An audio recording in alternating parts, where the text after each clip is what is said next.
ಹನಿ ಮಳೆ ಹನಿಗಳಲ್ಲಿ ಆ ಕಾಡುವ ಕ್ಷಣಗಳಲ್ಲಿ ಕೇಳುತ್ತ ಗುನುಗುನಿಸುತ್ತ ನಮ್ಮನೆ ಮರೆಯುವೆವು ಹಾಡಿನಲ್ಲಿ. ಮಾತಲ್ಲಿ ನೆನಪಿನಲ್ಲಿ ನಿಶ್ಶಬ್ದದ ರಾತ್ರಿಯಲ್ಲಿ ಕರೆದೊಯ್ಯುವೆವು ನಿಮ್ಮನ ಜೊತೆಯಲ್ಲಿ ಹೊಸ ಯುಗ ಯಾತ್ರೆಯಲ್ಲಿ. ಹುಡುಕುತ್ತಾ ಹೀಗೆ ದಿನ ದಿನವೂ ಹೊಸ ರಾಗದ ಲಹರಿ. ಇದು ಸಂಗೀತದ ಸವಾರಿ. Akashvani FM rainbow. Akashvani FM rainbow.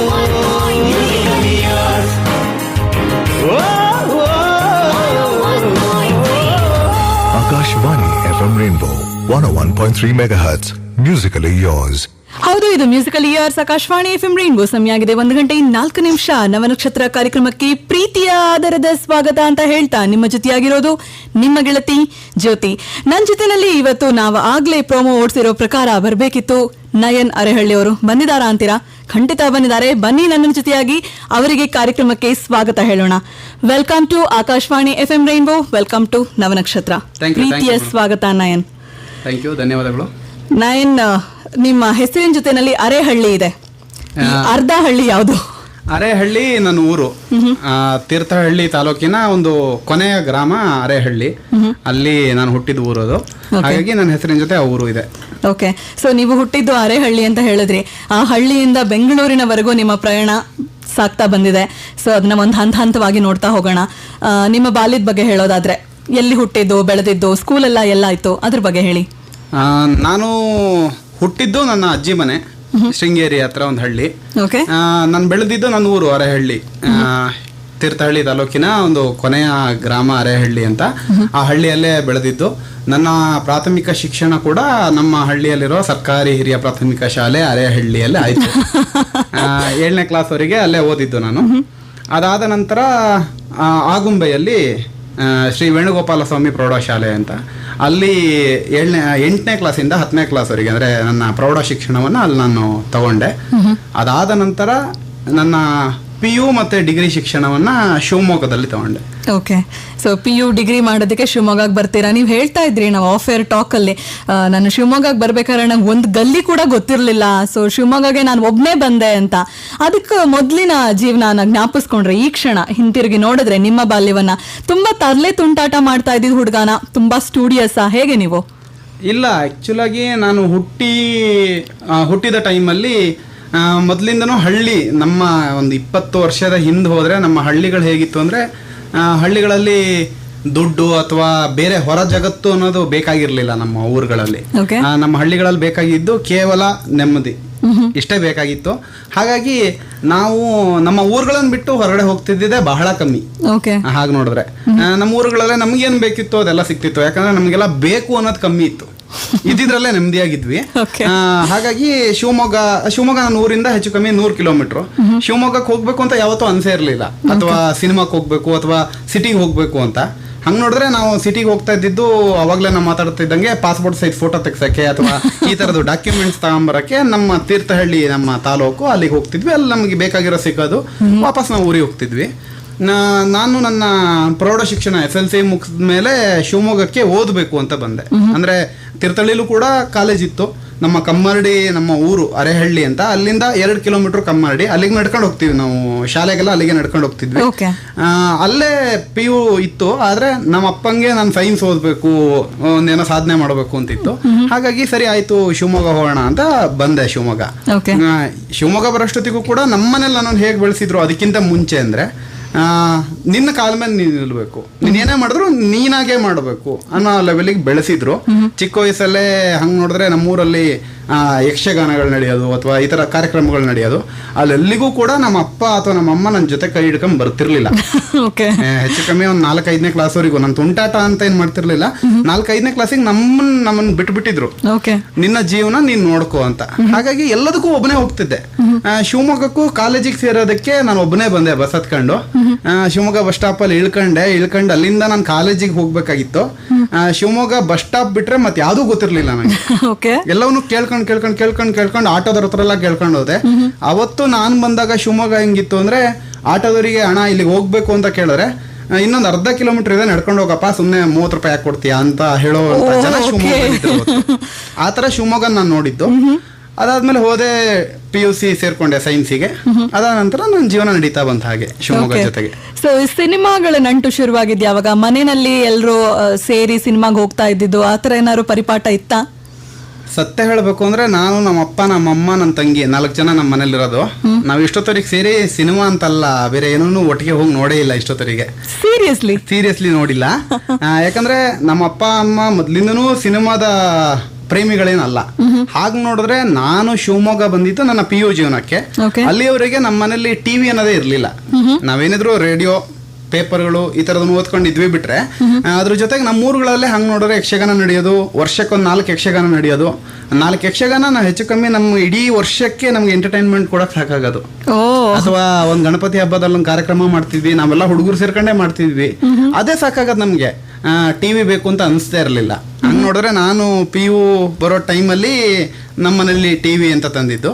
ಆಗ್ಲೂ ಕೂಡ ನನ್ಗೆ ತುಂಬಾ ಚೆನ್ನಾಗಿ ನೆನಪಿದೆ. ನನ್ನ ತಂಗಿ ಅವಾಗ 8th 9th ಈ ತರ ಇದ್ಲು, ನಾನು SLC ಮುಗಿಸಿದ್ದೆ. ಆ ಟೈಮಲ್ಲಿ ನಮ್ಮ ಮನೆ ಟಿವಿ ಬಂತು.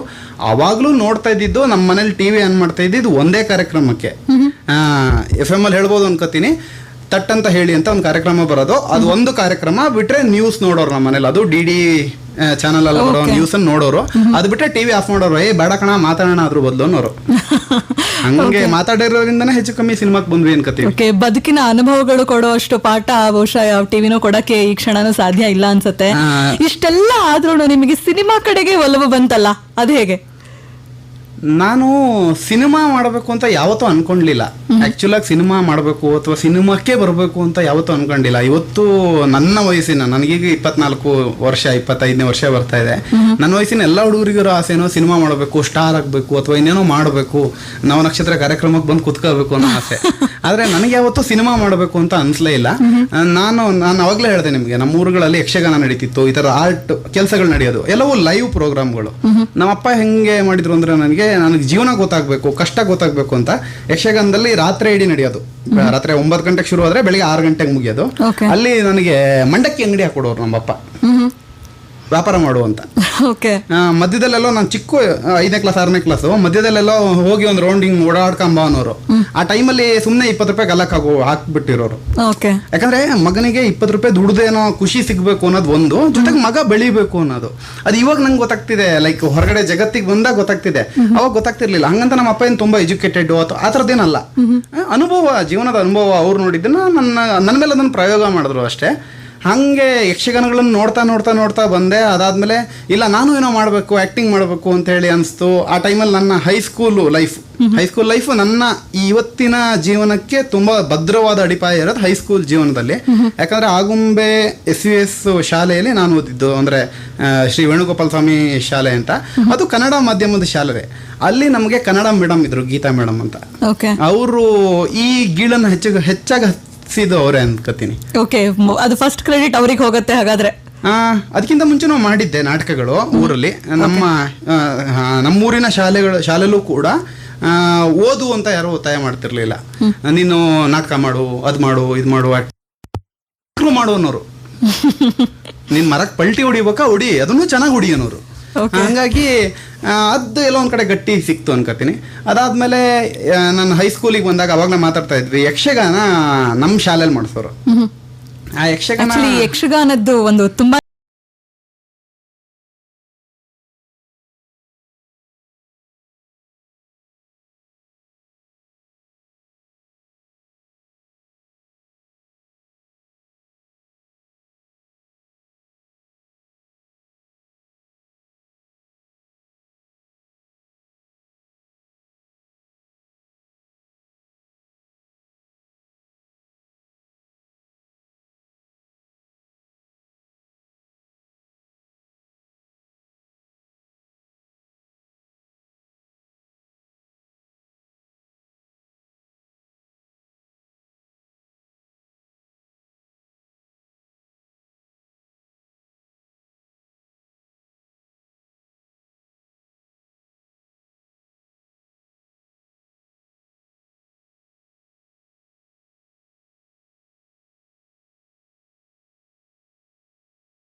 ಹಾಡಿ ಹೂಮಾಲೆ ಭಾವ ಮಾಲೆ ಸೆಳೆವ ಮನಮಾಲೆ ಜನಮನದ ಒಸಗೆಯಲಿ ನುಡಿಯ ತೋರಣ ಕಟ್ಟಿ ಆಡುವಾಡುವಗಳಿಗೆ ನಲುಮೆ ನಾದದ ಲೀಲೆ FM Rainbow 101.3 FM Rainbow 101.3 FM Rainbow 101.3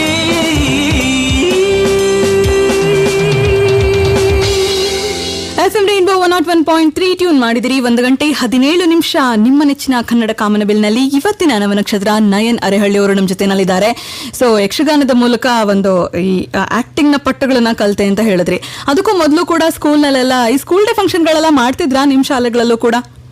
school day function ಅಂದ್ರೆ ನನ್ನ ಹೈಸ್ಕೂಲ್ ಜೀವನದಲ್ಲಿ ಇದ್ದ ಶಾಲೆಯಲ್ಲಿ ಸ್ಕೂಲ್ ಡೇ ಅಂದ ಕೂಡಲೇ ಈ ಸಿನಿಮಾ ಹಾಡುಗಳಿಗೆ ಡ್ಯಾನ್ಸ್ ಮಾಡೋದು ಮಾಡ್ತಿರ್ಲಿಲ್ಲ. ಅವಾಗ್ಲೇ ನಾನು ಆಕ್ಚುಲಿ ಯಕ್ಷಗಾನ ನಾನ್ ಮಾಡಕ್ ಶುರು ಮಾಡಿದ್ದು. ಅದು ಒಂದು ಮಜವಾದ ಘಟನೆ ಏನಪ್ಪಾ ಅಂದ್ರೆ, ಯಕ್ಷಗಾನಕ್ಕೆ ನಾನು 8ನೇ ಕ್ಲಾಸಲ್ಲಿ ಅಷ್ಟೊತ್ತಿಗೆ ಸೆಲೆಕ್ಟ್ ಮಾಡ್ತಾ ಇದ್ರು. ಸೌತ್ ಕೇಂದ್ರ ಅಂದ್ರೆ ದಕ್ಷಿಣ ಕನ್ನಡ ಜಿಲ್ಲೆ ಯಕ್ಷಗಾನದ ತುಂಬಾ ಸ್ಟ್ರಾಂಗ್ ಬೆಲ್ಟ್ ಅದು. ಅಲ್ಲಿಂದ ಒಬ್ರು ನಿರ್ದೇಶಕರು ಬಂದು ಸೆಲೆಕ್ಟ್ ಮಾಡ್ತಾ ಇದ್ರು. ನಮ್ಮ ಶಾಲೆಯಲ್ಲಿದ್ದ ಒಂದು 40-50 ಜನ ಡೈಲಾಗ್ ಹೇಳಬಲ್ಲಂತಹ ಹುಡುಗರು ಹುಡುಗಿರ್ನ ಸೆಲೆಕ್ಟ್ ಮಾಡ್ಕೊಂಡ್ರು. ಅವರು ಮೊದಲ ಒಂದು ಸ್ಟೆಪ್ ಹೇಳ್ಕೊಟ್ರು. ಅದು 40-50 ಜನ ಸೇರ್ಕೊಂಡ್ಬಿಟ್ಟಿದ್ವಿ. ಅದರಲ್ಲಿ 20 ಜನ ಅವ್ರಿಗೆ ಬೇಕಾಗಿತ್ತು. ಅಂದ್ರೆ ಫಿಲ್ಟರ್ ಮಾಡ್ಬೇಕು ಅವರು. ಮೊದಲೊಂದು ಸ್ಟೆಪ್ ಹೇಳ್ಕೊಟ್ರು. ಆ ಸ್ಟೆಪ್ ಅನ್ನ ಮಾಡ್ಬೇಕು ಅಂತ ಅಂದ್ರು. ಅದನ್ನ ಮಾಡ್ತಾ ಇದ್ದೆ. ಅವರು 40-50 ಜನ ಯಾರಿದ್ರು ಅದರಲ್ಲಿ ಫಸ್ಟ್ ಹೊರಗಡೆ ಹಾಕಿದ್ದೆ ನನ್ನನ್ನ. ನನಗೆ ಡ್ಯಾನ್ಸ್ ಬರ್ತಿರ್ಲಿಲ್ಲ. ಅದಾದ್ಮೇಲೆ ಹಂಗೆ ಅವರು ಸೆಲೆಕ್ಟ್ ಮಾಡ್ಕೊಂಡ್ರು ಒಂದು 20 ಜನ. ಆ 20 ಜನದಲ್ಲಿ ಒಂದು 17-18 ಜನ ಹುಡುಗಿರೇ ಇದ್ರು. ಯಾಕಂದ್ರೆ ಯಕ್ಷಗಾನ ಭರತನಾಟ್ಯ ಎರಡು ಹೆಚ್ಚು ಕಮ್ಮಿ ಒಂದೇ ತರ ಬರುತ್ತೆ. ಹಾಗಾಗಿ ಆ ಹುಡುಗಿರಿಗೆ ಡ್ಯಾನ್ಸ್ ಮಾಡ್ಲಿಕ್ಕೆ ಈಸಿ ಹಾಗಾಗಿ ಮಾಡಿದ್ರು. ನನ್ನನ್ನು ಹೊರಗಡೆ ಹಾಕಿದ್ರು, ವಾಪಸ್ ಬಂದೆ ನಾನು. ಆದ್ರೆ ಮಜಾ ಏನಪ್ಪಾ ಅಂದ್ರೆ, ನಾನು ಆ ಟೈಮಲ್ಲಿ ತುಂಬಾ ಅದ್ಭುತವಾಗಿ ಮಾತಾಡ್ತಿದ್ದೆ. ಅಂದ್ರೆ ಶಾಲಾ ವಿದ್ಯಾರ್ಥಿ ಇದ್ರಲ್ಲಾಗ್ಲಿ ಅಥವಾ ಪ್ರತಿಭಾ ಕಾರಂಜಿ ಅಂತ ನಡೆಯೋದು ಅದರಲ್ಲಾಗ್ಲಿ ಅದ್ಭುತವಾಗಿ ಮಾತಾಡ್ತಿದ್ದೆ. ಆಶುಭಾಷಣ, ಭಾಷಣ, ಪ್ರಬಂಧ ಈ ತರದ ಎಲ್ಲಾ ಸ್ಪರ್ಧೆಗಳಲ್ಲೂ ನಮ್ಮ ಶಾಲೆ ನನ್ನಿಂದ ಒಂದು ಪ್ರೈಸ್ ಇರ್ತಿತ್ತು 8ನೇ ಕ್ಲಾಸಲ್ಲಿ ಇದ್ದಾಗಲೇ. ಹಾಗಾಗಿ ನಮ್ಮ ಕನ್ನಡ ಮೇಡಮ್ ಬಂದ್ರು. ಯಾಕೋ ಏನಾಯ್ತು ಅಂದ್ರು, ಮೇಡಮ್ ಹಿಂಗೆ ಹೊರಗಡೆ ಹಾಕ್ಬಿಟ್ರು ಅಂದೆ. ಅವರು ಪಾಪ ಆ ಟೈಮಲ್ಲಿ ಅವ್ರು 58 ವರ್ಷ ಅವರಿಗೆ. ಅವರು ಒಂದು ಕೆಲಸ ಮಾಡೋ ಬಾ, ನಾನು ನಾಟಕ ಮಾಡಿಸ್ತೀನಿ, ನಿಂಗೆ ನಾಟಕ ಅಂದ್ರೆ ಇಷ್ಟನಾ ಅಂದ್ರು. ಹ್ಞೂ ಮೇಡಮ್ ಅಂದೆ. ಯಾಕಂದ್ರೆ ನನಗೆ ಯಕ್ಷಗಾನದಿಂದ ಹೊರಗಡೆ ಹಾಕಿದ್ರು ಅನ್ನೋ ಸಿಟ್ಟಿತ್ತು. ಚಿಕ್ಕ ವಯಸ್ಸೆಲ್ಲ ಸಿಟ್ಟಿತ್ತು. ಸರಿ ಆಯ್ತು ನಾಟಕ ಮಾಡೋಣ ಅಂತ ನಾಟಕ ಮಾಡಕ್ ಶುರು ಮಾಡಿದ್ವಿ. ಅಂದ್ರೆ ಸ್ವಲ್ಪ ಸೀರಿಯಸ್ ಆಗಿ ನಾಟಕ ಮಾಡಕ್ ಶುರು ಮಾಡಿದ್ವಿ. ಹಂಗೆ ಶುರು ಮಾಡಿದಾಗ ಅದಾದ್ಮೇಲೆ ಯಕ್ಷಗಾನ ಡೈರೆಕ್ಟ್ರು ಒಂದಿನ ನಾಟಕ ಪ್ರಾಕ್ಟೀಸ್ ಮಾಡೋಷ್ಟೊತ್ತಿಗೆ ನೋಡಿದ್ರು. ಎಲ್ಲ ದೂರದಲ್ಲಿ ನಿಂತ್ಕೊಂಡು ನೋಡ್ತಾ ಇದ್ರು. ನಾವು ಜೋರಾಗಿ ಮಜಾ ಮಾಡ್ಕೊಂಡು ನಾಟಕ ಮಾಡ್ತಾ ಇದ್ವಿ. ಯಾಕಂದ್ರೆ ನಮಗೇನೋ ಯಕ್ಷಗಾನ ಮಾಡ್ತಿದ್ದವರಿಗೆ ಡಿಸ್ಟರ್ಬ್ ಆಗ್ಬೇಕು ಒಂದು, ಎರಡನೇದು ನಾವು ನಾಟಕ ಚೆನ್ನಾಗಿ ಮಾಡಬೇಕು. ಆ ಯಕ್ಷಗಾನ ಡೈರೆಕ್ಟರ್ ನೋಡಿದ್ರು ನಾನು ಚೆನ್ನಾಗಿ ಆಕ್ಟ್ ಮಾಡ್ತಿದ್ದೆ ಅನ್ನೋದು ಭ್ರಮೆ ನನ್ಗೆ ಗೊತ್ತಿಲ್ಲ, ಮಾಡ್ತಿದ್ನೋ ಇಲ್ಲೋ ಗೊತ್ತಿಲ್ಲ. ಅವ್ರು ಬಂದ್ರು, ಚೆನ್ನಾಗಿ ಆಕ್ಟ್ ಮಾಡ್ತಿದ್ಯಾ, ನೀನ್ ಯಾಕೆ ಯಕ್ಷಗಾನಕ್ಕೆ ಬರ್ಲಿಲ್ಲ ಅಂದ್ರು. ಪಾಪ ಅವರು ಮರ್ತ್ಬಿಟ್ಟಿದ್ದಾರೆ ಹೊರಗಡೆ ಹಾಕಿರೋದು. ಈ ಗ್ರೂಪ್ ಅಲ್ಲಿ ಅಂತ ಗೊತ್ತಾಗಿಲ್ಲ. ಸರ್ ಫಸ್ಟ್ ನನ್ನೇ ಹೊರಗಡೆ ಹಾಕಿ ಸರ್ ಮುಂದೆ. ಯಾಕಪ್ಪ ಅಂದ್ರು, ನಿಂಗೆ ಡ್ಯಾನ್ಸ್ ಸರ್ ನಂಗೆ ಅದೇ ಬರ್ತಿರ್ಲಿಲ್ಲ ಸರ್, ಕೈ ಕಾಲು ಅಲ್ಲ ನೀವ್ ಹೇಳ್ದಂಗೆಲ್ಲ ಆಟ ಆಡ್ಸಕ್ ಬರ್ತಿರ್ಲಿಲ್ಲ ಅಂದ್ರೆ. ಸರಿ ಒಂದು ಕೆಲಸ ಮಾಡು, ನಿಂಗೆ ಬೇರೆ ತರದ ಒಂದು ಪಾತ್ರ ಕೊಡ್ತೀನಿ, ಜಾಂಬವತಿ ಕಲ್ಯಾಣ ಅಂತ ಯಕ್ಷಗಾನ. ಅದರಲ್ಲಿ ಓಡಾಡೋದೇ ಇಲ್ಲ, ಬರೀ ಸಿಂಹದ ಪಾತ್ರ, ನಿಂಗೆ ಸ್ಟೆಪ್ಪೇ ಮಾಡೋದ್ ಬೇಡ, ಸುಮ್ಮನೆ ಓಡಾಡಿದ್ರೆ ಸಾಕು, ಡೈಲಾಗ್ ಮಾತ್ರ ಹೇಳ್ಬೇಕು, ಹೇಳ್ತೀಯ ಅಂದ್ರು. ಸರಿ ಸರ್ ಆಯ್ತು ಅಂತ ಹೋದೆ. ಅದಾದ್ಮೇಲೆ ನನ್ಗೊಂದು ಹಠ ಇತ್ತು, ಡ್ಯಾನ್ಸ್ ನನಗ್ ಬರಲ್ಲ ಅಂದ್ರೆ ಹಂಗೆ ಅಂತ. ಆ ಹಠದಲ್ಲೇ ಒಂದು ವಾರ ಹಾಗೆ ಅವರೆಲ್ಲ ಮಾಡೋದನ್ನ ಅಬ್ಸರ್ವ್ ಮಾಡ್ತಾ ಇದ್ದೆ. ಅದಾದ್ಮೇಲೆ ಪಾಪ ಯಕ್ಷಗಾನ ಮೇಷ್ಟ್ರು ಇಲ್ಲಿದ್ದಾಗ ನಾನೇ ಹೇಳ್ಕೊಡಕ್ ಶುರು ಮಾಡ್ಬಿಟ್ಟಿದ್ದೆ. ಅಂದ್ರೆ ಅದೊಂದು ಹಠ ಇತ್ತು, ಕಲಿಬೇಕು ಅನ್ನೋ ಹಠ ಇತ್ತು. ಹಂಗಾಗಿ ಅವ್ರು ಏನ್ ಮಾಡ್ತಿದ್ರು ಅದನ್ನ ಪ್ರಾಕ್ಟೀಸ್ ಮಾಡ್ತಿದ್ದೆ. ಹಗಲು ರಾತ್ರಿ ಕೂತ್ಕಲ್ಸೋದೆಲ್ಲ ಪ್ರಾಕ್ಟೀಸ್ ಮಾಡ್ತಿದ್ದೆ. ಹಿಂಗ್ ಮಾಡ್ಬೇಕಲ್ಲ ಅಂತ. ಅದಾದ್ಮೇಲೆ ಹಂಗೆ ಯಕ್ಷಗಾನ ಬಂತು. ಆಮೇಲೆ ಅದೇ ಯಕ್ಷಗಾನದಲ್ಲಿ ಆ ಸಿಂಹದ ಪಾತ್ರ ಮಾಡಕ್ ಹೋದವನು ಮುಖ್ಯವಾದ ಒಂದು ಪಾತ್ರನ ನನಗೆ ಕೊಟ್ರು. ಅದಾದ್ಮೇಲೆ ಅದು ಚೆನ್ನೈಗೆ ಆ ಟೈಮಲ್ಲಿ ಕರ್ಕೊಂಡು ಹೋದ್ರು. ಚೆನ್ನಾಗಾಯ್ತು ಯಕ್ಷಗಾನ ಅಂತ. ಅದು ಹಂಗ್ ನೋಡಿದ್ರೆ ಅಫಿಷಿಯಲ್ ಆಗಿ ಮೊದಲ ಅಫಿಷಿಯಲ್ ಸ್ಟೇಜ್ ಅಂದ್ರೆ ಅದು. ಓಕೆ, ಸೊ ಹಾಗೆ ನೀವು ಒಂದು ಸ್ಟೇಜ್ ಹತ್ತಿದಂತಹ ಅನುಭವನ ಪಡ್ಕೊಳ್ತೀರಾ. ನಮ್ಗೊಂದು ಮೆಸೇಜ್ ಬಂದಿದೆ. ಇವ್ರು ಯಾರು, ಈ ಮೆಸೇಜ್ನ ಯಾಕೆ ನಿಮಗ್ ಕಳ್ಸಿದ್ದಾರೆ ನೋಡೋಣ. ನೀವ್ ಹೇಳಿ, ಏನ್ ಹೇಳ್ತೀರಾ ನೋಡೋಣ. ಹಲೋ ನಯನ್, ಹೇಗಿದ್ದೀರಾ? ಯಾರು ಅಂತ ಗೊತ್ತಾಯ್ತಾ? ನಾನು ನಿಮ್ಮ ಶಾರದಾ ಮೇಡಮ್ ಜಿ. ಫಸ್ಟ್ ನಾನು ನಿಮಗೆ ಕಾಂಗ್ರ್ಯಾಚುಲೇಟ್ ಹೇಳಕ್ಕೆ ಇಷ್ಟಪಡ್ತೀನಿ. ಯಾಕೆ ಗೊತ್ತಾ, ಇಷ್ಟು ದಿವಸ ನೀವು ಎಲ್ಲರ ಇಂಟರ್ವ್ಯೂ ತಗೋತಾ ಇದ್ರಿ. ಆದರೆ ಇವತ್ತು ನೀವೇ ಇಂಟರ್ವ್ಯೂ ಕೊಡೋಂಗಾಗಿದ್ದೀರಾ. ಸೊ ಅದಕ್ಕೆ ನಂಗೆ ತುಂಬ ಖುಷಿ ಆಗ್ತಾ ಇದೆ. ನೀವು ಒಬ್ಬ ಮಹತ್ವಾಕಾಂಕ್ಷಿ ಹುಡುಗ, ಎಷ್ಟೋ ಕನಸುಗಳನ್ನ ಆಸೆಗಳನ್ನು ಇಟ್ಕೊಂಡಿರೋರು. ನಿಮಗೆ ಗ್ರೇಟ್ ಎನರ್ಜಿ ಇದೆ. ನಿಮಗೆ ನೀವು ಏನಾದರೂ ನೀವು ಹಾರ್ಡ್ ವರ್ಕಿಂಗ್ ಕೂಡ. ನೀವು ಏನಾದರೂ ಕೆಲಸ ಮಾಡಬೇಕಂತ ಹಿಡಿದ್ರೆ ಸಾಕು, ಊಟ ನಿದ್ದೆ ಇಲ್ಲದೆ ಅದನ್ನೇ ಊಟ ನಿದ್ದೆ ಹಿಡ್ಕೊಂಡು ಮಾಡೋ ಅಂಥ ಹುಡುಗ ನೀವು. ನಿಮ್ಮಂಥ ಒಬ್ಬ ಮಗ ಇದ್ದರೆ ಸಾಕು, ತಂದೆ ತಾಯಿ ನೆಮ್ಮದಿಯಾಗಿರ್ಬೋದು. ಹಾಗೆ ನಿಮ್ಮ ಆಸೆ ಕನಸು ಎಲ್ಲ ಈಡೇರಲಿ, ನೀವು ಅಂದ್ಕೊಂಡಿದ್ದೆಲ್ಲ ಸಾಧನೆ ಮಾಡೋ ಹಂಗಾಗಲಿ, ನಿಮ್ಮನ್ನು ಎಲ್ಲರೂ ಗುರುತಿಸೋ ಥರ ಆಗಲಿ ಅಂತ ನಾನು ಆಶಿಸ್ತೀನಿ. ಹಾಗೆ ಈ ನವ ನಕ್ಷತ್ರದ ಕಾರ್ಯಕ್ರಮದ ಮೂಲಕ ನೀವು ಸದಾ ಮಿನುಗುವ ನಕ್ಷತ್ರ ಆಗಲಿ ಅಂತ ನಾನು ಹಾರೈಸ್ತೀನಿ. Thank you. Thank you. ಇದು ನಮ್ಮ ಶಾರದಾ ಮೇಡಮ್ ಜಿ ಅಂತ, ನಾವ್ರಿಗೆ ಮೇಡಮ್ ಜಿ ಅಂತಾನೆ ಕರಿತೀನಿ. ಹೆಚ್ಚು ಕಮ್ಮಿ ನಾನು ನಿಮ್ಗೆ ಹೇಳಿದೆ, ಶಿವಮೊಗ್ಗ ಬಂದಾಗ ನನಗೆ ಒಂದು ಬಸ್ ಸ್ಟಾಪಿಂದ ಇಳ್ಕೊಂಡು ನಡ್ಕೊಂಡು ಹೋಗಕ್ಕೆ ಗೊತ್ತಿರಲಿಲ್ಲ ಅಂತ. ಇವತ್ತು ನಾನು ಶಿವಮೊಗ್ಗಕ್ಕೆ ಹೋದ್ರೆ, ಶಿವಮೊಗ್ಗದಲ್ಲಿ ನನಗೆ ಯಾರೋ ರಿಲೇಷನ್ಸ್ ಅಂತ ಇದ್ರೂ ಕೂಡ ನಾನು ಅವ್ರು ಯಾರ ಮನೆಗೂ ಹೋಗಲ್ಲ, ಯಾಕಂದ್ರೆ ನನಗೆ ಯಾರೋ ಅವರು ಸಪೋರ್ಟ್ ಮಾಡಲಿಲ್ಲ. ಆದರೆ ನನಗೆ ರಿಲೇಷನ್ಸ್ ಅಲ್ದಿದ್ರು ಕೂಡ ನನಗಿವತ್ತು ಒಂದು 4-5 ಮನೆಗಳು ನನ್ನ ಮನೆ ಅನ್ನೋ ಥರದಲ್ಲಿ ಇದ್ದಾವೆ. ಅಂದ್ರೆ ನಾನು ಹೋಗಿ ಆರಾಮಾಗಿ ಅಡುಗೆ ಮನೆಗೆ ಹೋಗಿ ಅಡುಗೆ ಹಾಕೊಂಡು ತಿನ್ಕೊಂಡು ಆರಾಮಾಗಿ ಮಕ್ಕೊಂಡು ಬರ್ತೀನಿ ಅನ್ನೋ ಥರದಲ್ಲಿ ಮನೆಗಳಿದ್ದಾವೆ. ಆ ಥರದ್ದು ಒಂದಿಷ್ಟು ಜನ ಶಿವಮೊಗ್ಗದಲ್ಲಿದ್ದಾರೆ. ಅದರಲ್ಲಿ ಮೊದಲು ನಿಲ್ಲೋದು ಅಂದರೆ ಇವರು ಶಾರದಾ ಮೇಡಮ್. ಯಾಕಂದರೆ ಹೆಚ್ಚು ಕಮ್ಮಿ ನನಗೆ, ನಾನು ಊರು ಬಿಟ್ಟು ಬಂದಾಗ ತುಂಬ ಚಿಕ್ಕ ವಯಸ್ಸು, ನನಗೆ 8ನೇ ಕ್ಲಾಸಿಗೆ ನಾನು ಬಿಟ್ಟು ಬಂದೆ. ಅದಾದಮೇಲೆ ಶಿವಮೊಗ್ಗ ಬಂದಾಗ ನನ್ನ ಲೈಫಲ್ಲಾಗೋ ಸುಖ ದುಃಖ ನೋವು ಎಲ್ಲವಕ್ಕೂ ನಾನು ಯಾರ ಹತ್ರ ಹೇಳ್ಕೋಬೇಕು, ಅಮ್ಮನ ಥರ ಯಾರ ಹತ್ರ ಹೇಳ್ಕೊಬೇಕು ಅಂದರೆ ನಿಂತ್ಕೋತಾರೆ ಅವರು. ಲೈಕ್ ನಾನು ಮೇಡಮ್ ಜಿ ಅಂತ ಕರಿತೀನಿ. ಅವರು ನನ್ನ ಮಗ ಅಂತಾನೆ ಇವತ್ತವರೆಗೂ ಪ್ರೀತಿ ಮಾಡ್ತಾರೆ. ಈ ತರ ಶಿವಮೊಗ್ಗದಲ್ಲಿ ನನಗೆ ಸಿಕ್ಕಿರುವಂತ ಒಂದಿಷ್ಟು ರತ್ನಗಳು ಇವರೆಲ್ಲ. So sweet. ಅವರು ಅಷ್ಟೇನೆ ರಾತ್ರಿ ಎಷ್ಟೊತ್ಕೋ ಫೋನ್ ಮಾಡಿ ಈ ತರ ನಯನ್ ಅವ್ರನ್ನ ನಾಳೆ ಮಾತಾಡಿಸ್ತಾ ಇದ್ದೀನಿ, ನಿಮ್ದು ಒಂದು ಮೆಸೇಜ್ ಬೇಕು ಅಂದ್ರೆ ಖಂಡಿತ ಅವ್ರಿಗಿಲ್ಲ ಅನ್ನಕ್ಕಾಗತ್ತಾ ಅಂತ ಕೇವಲ 15 ನಿಮಿಷದಲ್ಲಿ ನನಗೆ ಮೆಸೇಜ್ನ ಕಳಿಸ್ಕೊಟ್ರು. ಅವರ ಪ್ರೀತಿ, ಅವರ ಕಾಳಜಿ ಎಲ್ಲ ನೋಡಿದ್ರೆ ಖುಷಿ ಅನ್ಸುತ್ತೆ. ನಿಮ್ಗೆ ಈ ತರದ ಬಳಗ ದೊಡ್ಡದಾಗ್ಲಿ ಅಂತ ನಾವು ಕೂಡ ಹಾರೈಸ್ತೀವಿ. ಸೊ ಆ ಬಳಗದಲ್ಲಿ ನಾವು ಕೂಡ ಸೇರ್ಕೊಂತೀವಿ. ಸೊ ಖಂಡಿತ ಮುಂದುವರಿಸೋದಾದ್ರೆ, ನೀವು ಕಾಲೇಜಿಗೆ ಬರ್ತೀರಾ. ಹೌದು. ಕಾಲೇಜ್ನಲ್ಲಿ ಅದ್ರ ಪಾಡ್ಗದ ಎಜುಕೇಶನ್ ಹೋಗ್ತಾ ಇರತ್ತೆ. ಅಲ್ಲೂ ಏನೋ ಒಂದು ತಮಾಷೆ ಕತೆ ಇದೆಯಲ್ಲ, ನಿಮ್ಗೆ ಯಾಕೆ ಇಂಗ್ಲಿಷ್ ಬಗ್ಗೆ ನಿಮ್ಗೆ ಅಷ್ಟು ಬೇಸರ? ಇಂಗ್ಲಿಷ್ ಬಗ್ಗೆ ನಂಗೇನು ಬೇಸರ ಇಲ್ಲ. ಹಂಗೆ ನೋಡಿದ್ರೆ ನಾನು ನನ್ನ ಊರುಗಳಲ್ಲಿ ಅಥವಾ ನನ್ನ ಎಜುಕೇಷನ್ ಅಪ್ ಟು ನನ್ನ SLC ಪ್ರೌಢ ಶಿಕ್ಷಣದವರೆಗೂ ನನ್ನ ಎಜುಕೇಷನ್ ತಗೊಂಡಿದ್ದು ಕನ್ನಡ ಮೀಡಿಯಮಲ್ಲಿ. ಹಂಗೆ ನೋಡಿದ್ರೆ ನಮಗೆ ಇಂಗ್ಲೀಷು ಟೀಚರ್ ಅನ್ನೋರು ಅದ್ಭುತವಾದ ಟೀಚರ್ಸ್ ಏನಿರಲಿಲ್ಲ. ಆಮೇಲೆ ಅವರು ಕೂಡ ನಮಗೆ ಇಂಗ್ಲೀಷ್ ಪಾಠನ ಕನ್ನಡದಲ್ಲೇ ಹೇಳಿದ್ರೆ ಮಾತ್ರ ಅರ್ಥ ಆಗೋದು. ಓಕೆ, ಯಾಕಂದ್ರೆ ಅದು ನಮ್ಮ ತಪ್ಪು ಕೂಡ ಹೌದು. ನಮ್ಮ ಬಾಲ್ಯವೂ ಕೂಡ ಹೀಗೆ ಬಂದಿರೋದ್ರಿಂದ ಅದ್ರ ಬಗ್ಗೆ ಪ್ರೇಕ್ಷೆ ಇಲ್ಲ. ನಾನು ಹೇಳಿದೆ ನಿಮ್ಗೆ, ನಮ್ಮ ಅಪ್ಪನ ಆಸೆ ಇತ್ತು ನಾನು ಕಾಲೇಜಿಗೆ ಸೇರ್ಬೇಕು ಅಂತ, ಅದರಲ್ಲೂ ಸೈನ್ಸ್ ತಗೋಬೇಕು ಅಂತ. ಯಾಕಂದ್ರೆ ನಾನು ಆ ಕಾಲದಲ್ಲಿ ತುಂಬಾ ಅದ್ಭುತವಾಗಿ ಓದ್ತಿದ್ದೆ. ನನ್ನ ಪ್ರೌಢ ಶಿಕ್ಷಣದವರೆಗೂ ತುಂಬಾ ಅದ್ಭುತವಾಗಿ ಮಾರ್ಕ್ಸ್ಗಳನ್ನು ಕೂಡ ತೆಗೆದಿದ್ದೆ. ನಮ್ಮಪ್ಪಂಗೆ ಇಲ್ಲ, ನೀನೇನೋ ಸಾಧನೆ ಮಾಡಬೇಕು ಅಂತಿತ್ತು. ಸರಿ ಆಯ್ತು ಅಂತ ಸೈನ್ಸಿಗೆ ಸೇರಿದೆ.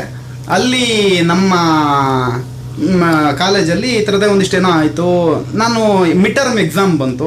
ಮಿಡ್ ಟರ್ಮ್ ಎಕ್ಸಾಮಲ್ಲೂ ಕೂಡ ನಾನು ತುಂಬ ಚೆನ್ನಾಗಿ ಓದಿದೆ. ಆ್ಯಕ್ಚುಲಿ ನನಗೆ ಇಂಗ್ಲೀಷ್ ಬರಲಿಲ್ಲ ಅಂದರೂ ಕೂಡ ತುಂಬ ಅದ್ಭುತವಾಗಿ ಬರ್ತಿರ್ಲಿಲ್ಲ ಮಾತಾಡಲಿಕ್ಕೆ, ಬಟ್ ಓದೋಕ್ಕೆ ಬರೆಯೋಕ್ಕೆ ತುಂಬ ಚೆನ್ನಾಗೇ ಬರ್ತಿತ್ತು.